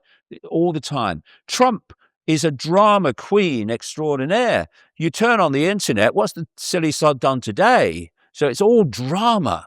All surrounding Trump is drama. It's perfect frontman for him. But when you start to not just self-identify, but live the fact that you are consciousness, not the human, that's the vehicle, exit experience, you are the consciousness having the experience. You start to observe, and you take, because the first thing that happens when you get into an emotional state is you stop thinking straight. But if you just become the observer, doesn't mean you don't care. No. And it doesn't mean you're not taking it all in. You're taking it in better than ever before, because the drama's not taking away your ability to think straight. But you're observing it. You're taking in the information, but you're not getting pulled in emotionally. Mm-hmm. You're not getting pulled in emotionally in the same way. So you're not being driven by, you're not being Loosh driven by the drama. You're observing it. And you find an equilibrium even in the face of madness that you didn't have before. And that's I tell you, that's a great place to be. Do you, I've had half a dozen out-of-body experiences in the last few years through meditation. Yeah. Where, I'll be honest, as a magician, I didn't really believe in these things prior to having them myself. I've lucid dreamed before, and I thought that's what people might be experiencing until I had it happen, and I knew it was much, much different, objectively different than a lucid dream. And it kind of changed my perception of what reality was, seeing myself lying there and kind of, being very terrified at what I was experiencing. it since threw me down this path of meditation, Right. where I meditate daily and I try to keep up with it. Have you ever had some type of experience, some type of out-of-body experience or event that would have sort of rocked your world in that same way? Well, a couple of things. First of all, just very quickly, because you mentioned it, what I've just described is like having a lucid dream. You know when you have a dream and you are in the dream, Mhm. you get emotional, and your mind is responding to the dream.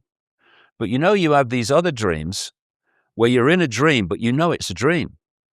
Now your emotions are not the same because you're observing the dream, because it's a dream. And that's basically what I'm talking about. You're observing this reality. It's a dream. And therefore it doesn't pull you in like if you believe the dream is real. But anyway, well, I was writing a book in 2002 about 9/11. It was called Alice in Wonderland in the World Trade Center disaster. And I said to my friends, if I'm going to go on beyond this, I've got to somehow get out there. Not get out there in some dream, but get out there in some way that I'm consciously aware of where I am. And just after that, I got an invitation to go to the rainforest in Brazil to take ayahuasca. And I could have taken it 4 times. I took it twice. The first night was interesting enough. About 2 hours I was in this other state of awareness. But, a kind of a mild other state of awareness. In the next night, it took more. And for 5 hours, this voice took a female form, was explaining to me about the nature of reality. It was extraordinary. And after it, I had recall of it. And I came back to Britain and started looking at, various scientific disciplines to see if it kind of matched up. And I realized that these different scientific disciplines, it's that only frickin' talk to each other. I've already sussed a lot of it, but they don't talk to each other. This has got a bit, that's got a bit, that's got a bit, and all that stuff. And the other thing that, so in that 5 hours, I basically was given chapter and verse on the illusory nature of this reality. Was this a familiar voice?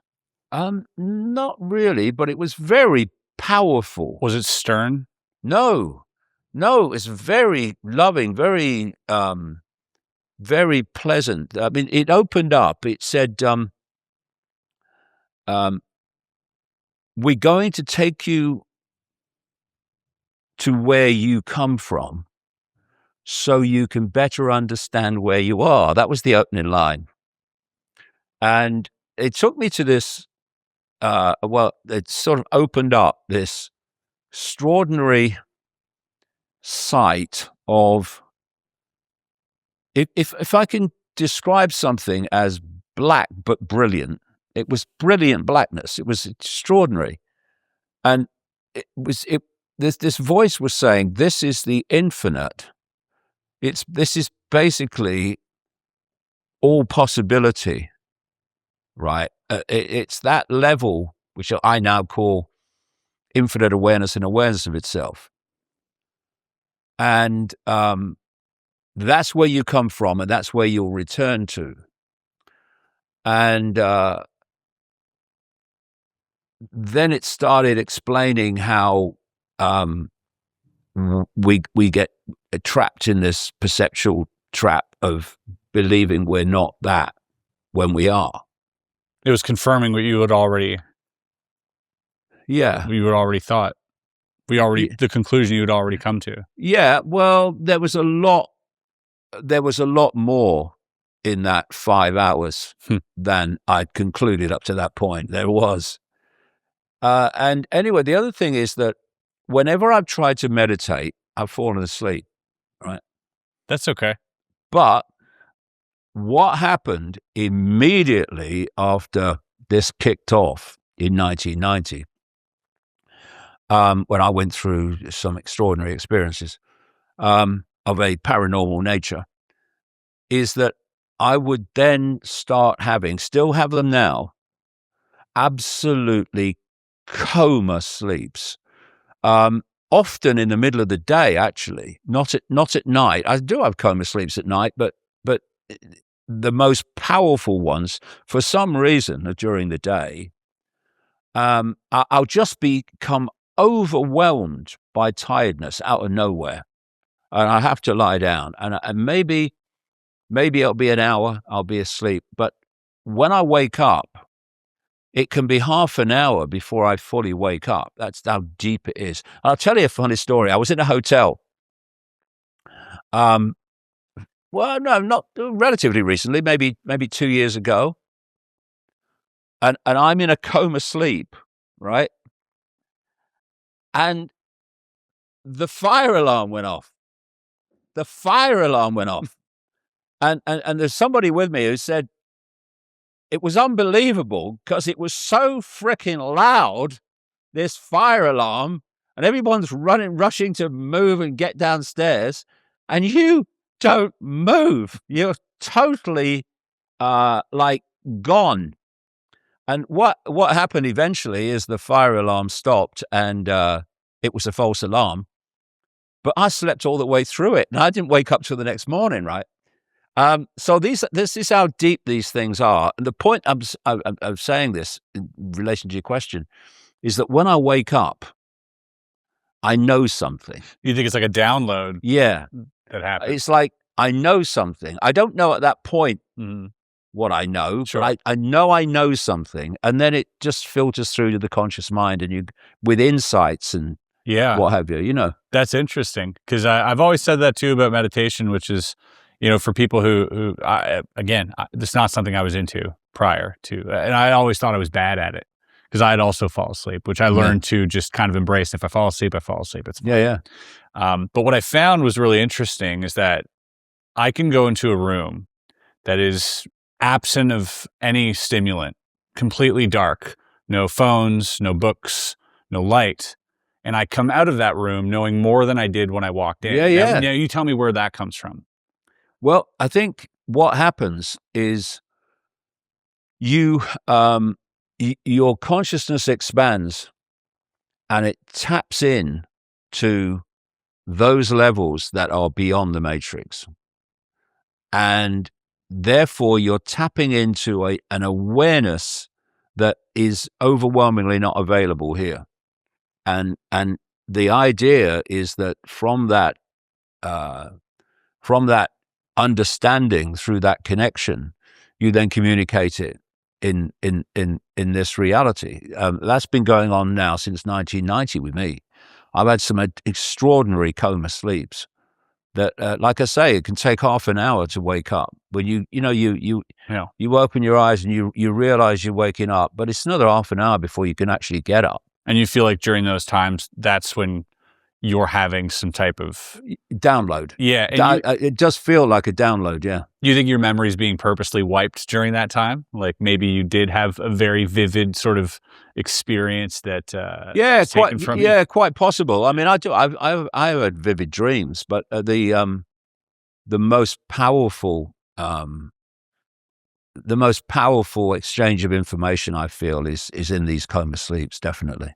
One thing that I did want to get back to, however, was some of these cases, because I find them really fascinating. As much as I'm fascinated by the otherworldly sort of, transcendental reality and this illusory sort of dimension that we're a part of, and I think I'm there. I think it's really interesting.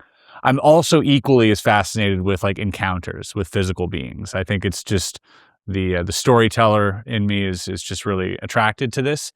Can you tell me of some of these stories that were given to you, or maybe even personal encounters that put you a little bit more over the edge with, oh, this is an actual physical phenomenon we're dealing with in terms of these beings sort of interacting with people? Do you have any story that comes to mind? Well, I mean, the thing that really got me on the road of there is no physical in terms of these entities was shape-shifting.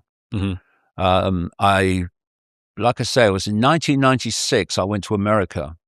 I've been to America before, but this was the first time on to in these subjects. And I was traveling around talking to nobody, but I was meeting people. And like I say, in 15 days, I met 12 different people that told me about this shape-shifting phenomena. And then it started, because the way I work is when something comes to me that is like new or far out, I'll, unless my previous research has shown me that actually it's nonsense, I won't dismiss it. I'll put it on the back burner, as I say, and I'll just let it simmer away, and I'll see if anything else comes. Well, it did over and over again.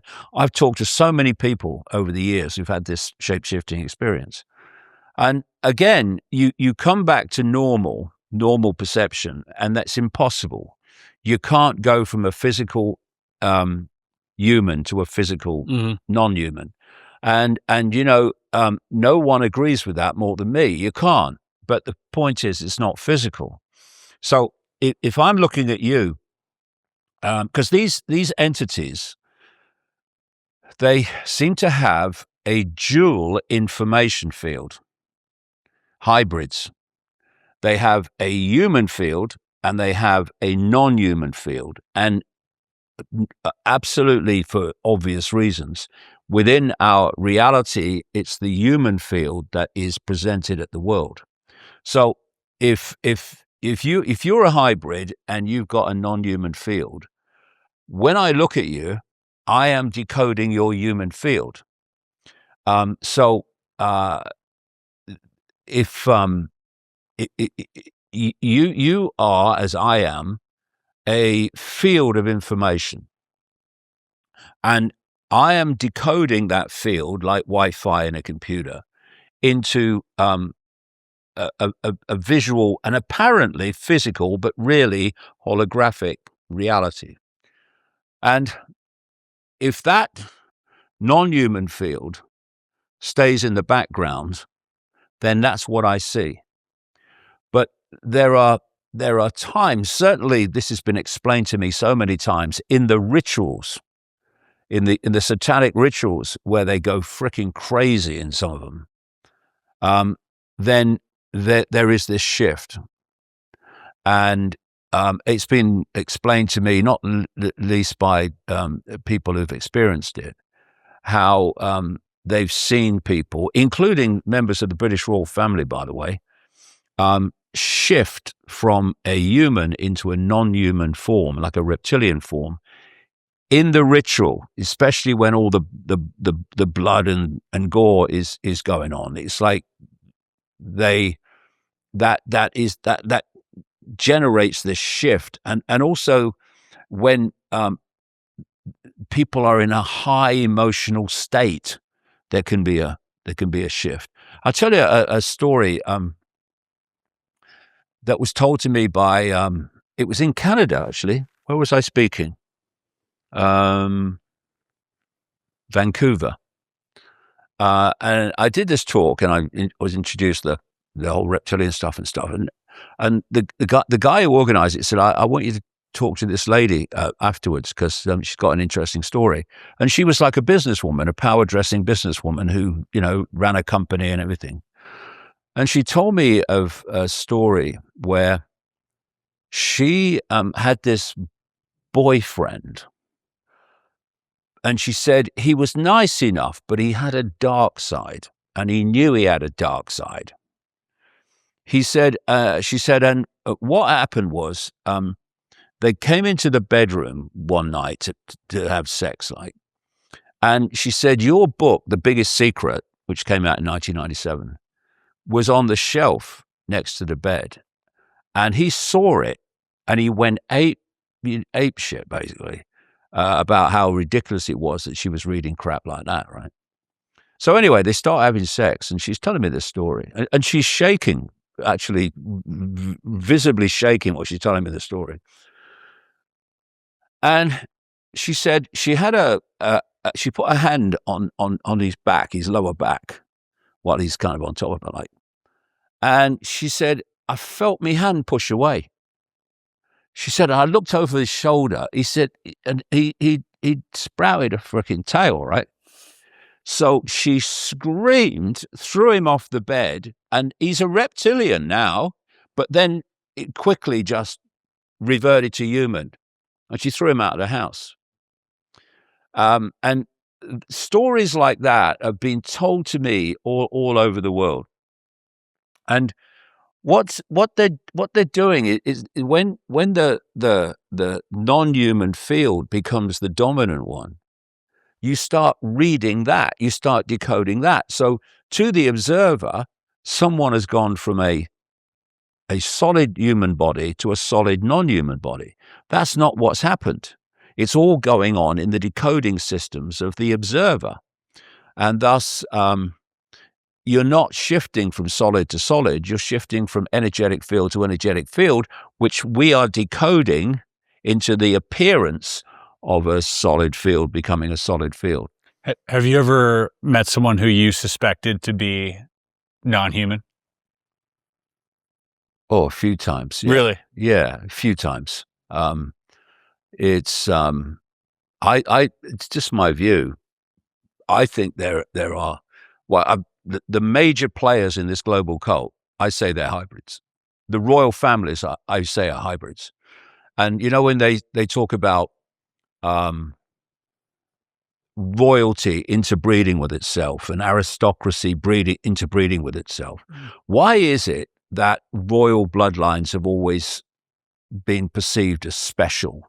Why have they been perceived as having a right to rule, the divine right to rule? I think it's because they are human reptilian hybrids or human non-human hybrids anyway. And I think the British royal family are.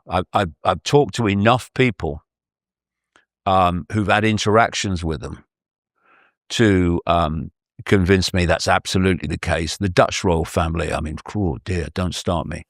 And what happened eventually is that humanity reached a state of maturity where it started to reject rule by royal diktat and royal inheritance.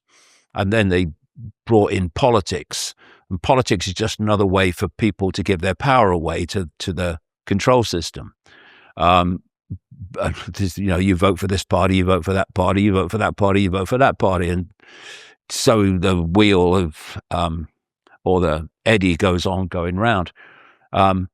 Basically, if we united, put it down the fault lines of divide and rule, and realize that we have a common threat and we need to come together, well, it will be over because there's not enough of them compared with the target population. But we don't do that because we're divided and ruled, and not least politically and through religion and what have you. And so you have this situation where the few rule. Now it's politicians on behalf of those deep in the shadows. But for a long time, still in this country, of course, and in your country too, Canada, you have this royal family where they incessantly interbreed with each other. And when the royalty started to fade because people rejected it, and these bloodlines, these hybrids, went into politics, and they went into the dark suit professions of finance and what have you, and all these Eastern, what they call them, Eastern seaboard families, who marry not for love often, but for genetics, and they have their love on the side, just like now King Charles married Princess Diana for genetics, but had the lady, now the Queen, going on all along at the same time, because that's where he wanted to be, not with Diana. And funnily enough, it was, when would it be? 1997, 98, after Diana died in the Paris tunnel, the Pont d'Alma tunnel in Paris. I was invited to the House of Lords in London, Houses of Parliament, to speak with a few people, very few people, handful of people, lords and what have you, who were kind of more open. And there was a lady there, and she started talking about Diana and Diana's accident, shall we say, wasn't. And afterwards I said to her, "How do you know all that?" She said, "Well, my friend was Diana's best friend for 9 years, right?" She said, "I think she'll talk to you." So maybe a week later, we met. I've still got the conversation on a reel-to-reel audio tape somewhere.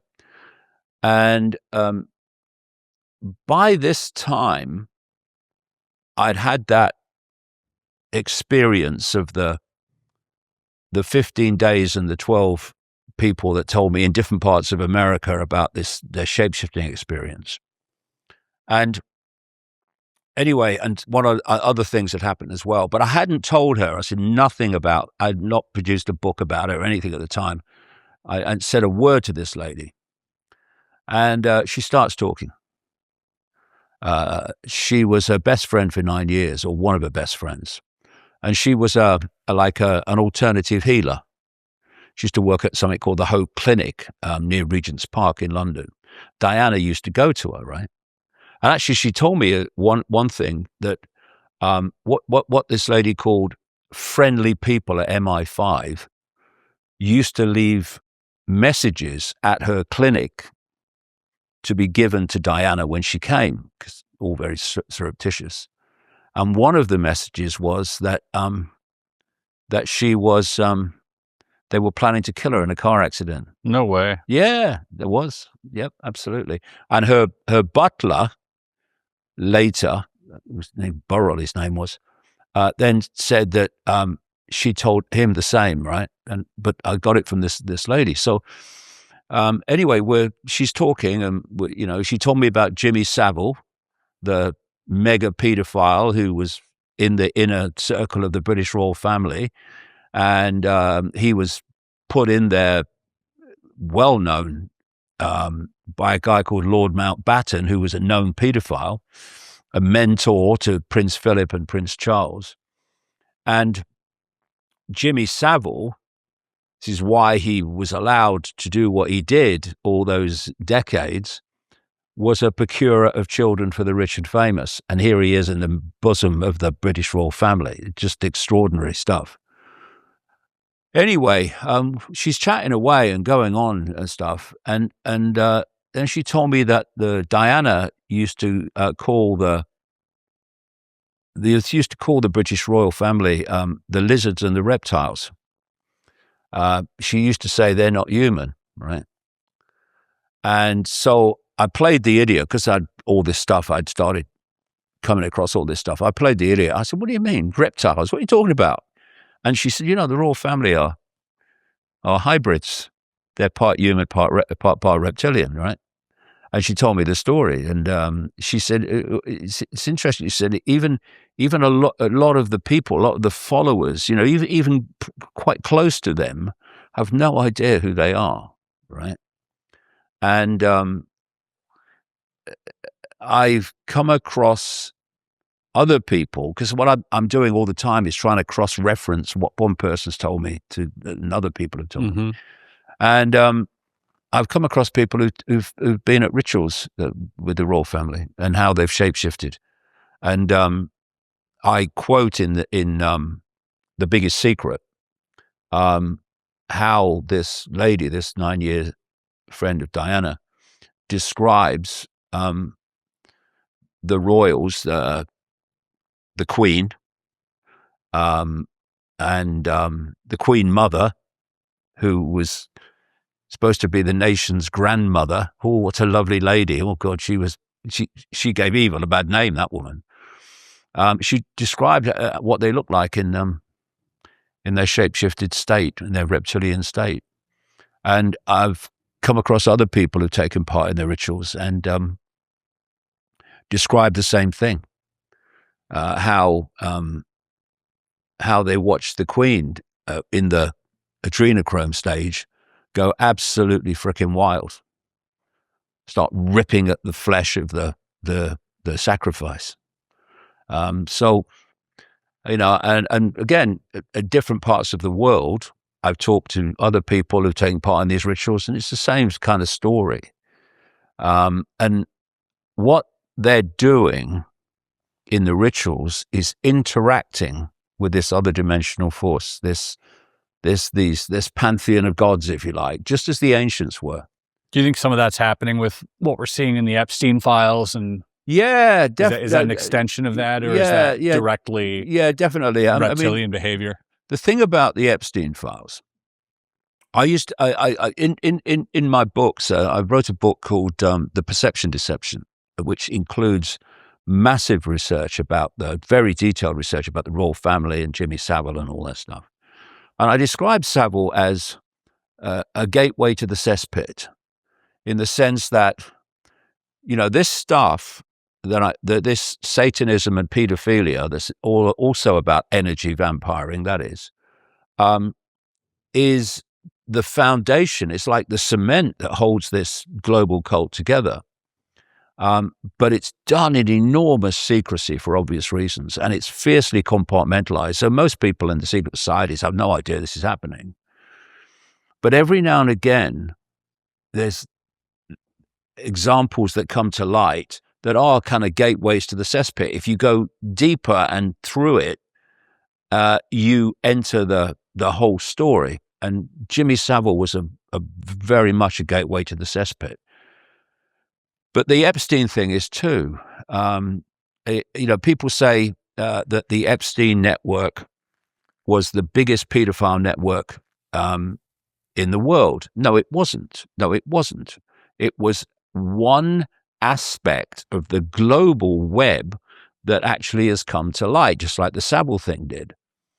And so they will have been into all that stuff, just as the Savile and the royal family were. But what the Epstein files have done, those we've seen so far anyway, and Trump's in this up to his neck, is take away some of the layers of collective programming that would normally go, what? No chance, that's not happening. Mm-hmm. But because they're of the nature of the files and the emails and the interactions, it's taken away a lot of that resistance. So more and more people are looking at it and going, well, actually, it does look like it's real, and going, yeah. David was right. Yeah, well, yeah, that's been a good thing, in the sense that they will then look at other stuff that I'm saying and go, well, maybe that's not as crazy either, right. And you start, because I'm not someone who wants to be a leader, who wants to be someone, standing there saying, this is what we must do and you must follow me. I'm not interested in any of that crap. I'm just interested in putting out information that people wouldn't normally get and saying, you make of it what you will. What's happened is events in the world have got people to look at it, the information, in another light, because it's so confirmatory of what I was saying long ago, and they were dismissing and ridiculing me for. So it's very interesting times about where it goes. But we are in a bit of a race, because, I said about Trump when he was running in the election campaign, I got so much shit from MAGA and MAGA supporters and Trump supporters for saying, look, he's a con man, he's a fraud, he's having you on. It's not going to be like that. He's telling what you want to hear. One of the things I said was, he's not going to be what you think he is.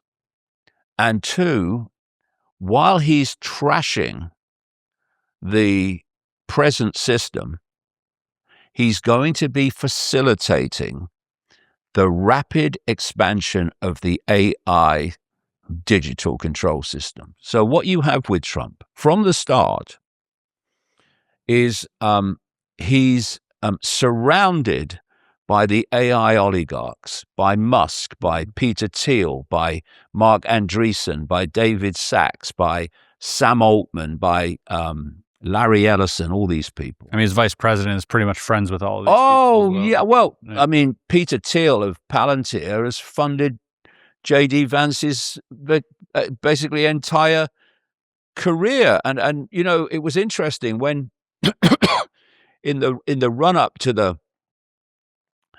Republican convention that nominated Trump to run in the election, 2024, there was a series of people that were mentioned in the papers for his probably vice presidential running mate. And as soon as I saw the word J.D. Vance, I said, well, it's going to be him. It's going to be him. He's Thiel's protege. He's going to be him. So he's come in and he's doing two things, Trump, and he's being totally misread by what's left of MAGA. They are looking, first of all, at they're saying he's trashing the globalists. He's bringing the system down. Well, yes, he is, but not for reasons you think. The cult has this process of what I call creative destruction. It's I also call it the totalitarian tiptoe, where you start at A and you know you're going to Z, but you know if you go in too big a leaps, then people might look up and say what's going on. So you go as fast as you can, but not too fast that you alert too many people. And so you go in a sequence. You'll create a system, and then when it's served you in that period, you'll trash it and you'll create another system. And each system in the sequence gets more and more extreme. So if you pick it up at the start of the 20th century, you had a certain world. And it was a cult world, but there were so many more points of decision making. You then have the First World War. The end of the First World War, the world is completely different. You had the Versailles Peace Conference, and they basically carved up the world. You then followed that with the Great Depression, and so the economic system was being trashed. Immediately, you're into the Second World War. And the status quo, again, was trashed during the Second World War. And then at the end of the Second World War, you had all these global bodies. You had the United Nations formed. You had the Bretton Woods Agreement, the IMF, the World Bank, et cetera, et cetera. But also the CIA and all exactly. You know, the CIA, as we know it, appeared after the Second World War, and so the world. I was born in 1952, about 7 years after the war. And pretty much from the day I was born to relatively recently, you've had a certain system in place. Now, where they want to go is a completely different, ultimately control system based on artificial intelligence and a digital system. And if you have a status quo, and it's not moving, you can't replace it with anything. So you have to trash the status quo. That's what they did with the two wars and the Great Depression. You have to trash the status quo so the new system can replace it. And this is why Trump has been trashing the old system with wars and the tariffs and all mayhem. And he's going to go on doing it until perhaps J.D. Vance takes over. And then around him at the very same time that he's trashing the old system is this AI oligarch circle of wagons. And if you remember, I was saying that, when he comes in, this AI is going to start flying. And it was 2 days after his inauguration that Larry Ellison was wheeled out, and Sam Altman, to announce this up to $500 billion Stargate project for funny name. The AI data centers, etc. And it's gone on ever since. Now Trump's really pushing the 6G, which is a massive turning point in all this. It's a pivotal moment, 6G. 5G we already have, of course. And the idea is that they create a hive mind, basically. They have they're creating a technologically generated global electromagnetic field through the towers, yes, in all the cities and towns, but crucially, because you can't have a global field without it, low orbit satellites. 11,000, I think, SpaceX are up there now, and it's gathering up to all like the time. 50,000. Jeff Bezos is coming along behind as well. And the idea is that you create a technologically generated electromagnetic field through which the frequencies can be sent to be picked up by the human mind to basically create a centrally dictated hive mind. This is what the AI human fusion is really all about. And in my latest book, The Roadmap, I quote a Chinese whistleblower who, this is some years ago now that he said this, where he's saying that in China, they have already connected technological electromagnetic fields carrying information with the human electromagnetic field that has made the humans' perception dictated by the technological field. So they basically behave the way the field told them to behave because of this connection. But how much more powerful if you have a receiver in the body to receive the frequencies? And that's what I say the COVID fake vaccine was, and is. It's I've been in touch over the last few years with scientists and doctors, real ones, who have been following the self-replicating technology in the blood of people who've been vaccinated, although many people haven't now, because it's coming from other sources. And they've seen under the electron microscopes and stuff, these self-replicating systems. There are videos where you can see them. And it includes something called graphene oxide. Graphene oxide is a relatively new substance, graphene, that has two major traits in relation to what I'm talking about. One is it's a superconductor of electricity, and if it gets in the brain, it changes the way the brain processes information. And it also amplifies electromagnetic fields. So if you come into contact with electromagnetic field, the effect will be amplified if you've got graphene in the body. And the idea is that they create this technological hive mind, which can be centrally dictated, whereby they can tell you what to think. And, you've got people like Ray Kurzweil at Google, the Google futurist, as they call him, who is a big fan of him is Bill Gates. That's how bad he is. And he's written several books. I've got some at home, where he's one of the numero uno people about AI and where it's going. And he said a little while ago now, some years ago, that by 2030, humans will be connected to AI via the cloud. The cloud is this electromagnetic field, etc. And once that connection's made, AI will do more and more of human thinking. These are his words, until human thinking as we know it is negligible or deleted, basically.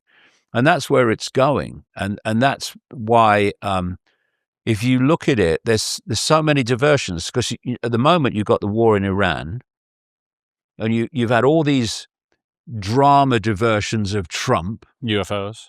Yeah. Oh, yeah, that too. Because that's good. This is going to be a big year for that, 2026, with the Spielberg film coming out in June, Disclosure Day. But all these diversions, including, to be fair, the shooting of Charlie Kirk, it's taken a lot of attention away in the other directions, and all the time this incessant expansion of AI goes on. And the thing is, this global cult does not have borders. It does not have countries. It's borderless. It works globally. And so what they've done, this is a real kind of psychological ruse, and you're hearing it more and more from the Trump administration. America has to win the race to be the dominant country in AI, because look at China. China, we've got to beat the Chinese, and they've turned it into a sporting event. Can't have regulation, no, because we've got to beat China. The DOE even tweeted about it. The DOE tweeted, the race to AI is going to be the next Manhattan Project. Yeah. This is from the Department of Energy, which I think is A, terrifying that they would tweet that out, and B, you don't talk about it if it's like the Manhattan Project, which is kind of silly. The other thing is that there is a fantastic number of research papers that have been put together by an amalgamation of the Chinese and America. So they're not in a race. It's a global cult. So just as America is, we got to win the race against the Chinese saying we got to win the race against the Americans. But actually, it's a global agenda. And what is happening in China and America and Europe too, the same, Britain, Russia, just the same, is that a global AI control system is being put into place. And that's what's happening. And the more that people's attention can be diverted into whatever drama they come up with next, the more they'll be left unchallenged to complete the job. If you had one message to the people in the shadows, the people running things, the people behind the people, what would you say to them if you had a direct line? What one message would you like to impart with them? Well, I'm not sure it would make any difference because they're absolutely mad. They're bonkers. But what would you say if you could? They're brilliant at manipulating human perception, but they're basically bonkers because they're an expression of this bonkers consciousness. What I would say is basically how long do you think this is going to go on? I mean, is this going to be for eternity? I mean, what are you doing? Beyond here is this infinity of all possibility to explore, this infinity of other realities and what have you, of immensely various kinds. And you're stuck in this one, manipulating human energy for your own survival. And I mean, what is the point of just doing this for the rest of eternity? I mean, wake the hell up and see that no one's more imprisoned in this matrix than you. We can choose to awaken and get out of it. You can't unless you wake up. My God, there's a long way to go before that's going to happen. David Icke, thank you so much for Thank you, your time. mate. Really appreciate it. It's been a pleasure. Thank you. Thank you.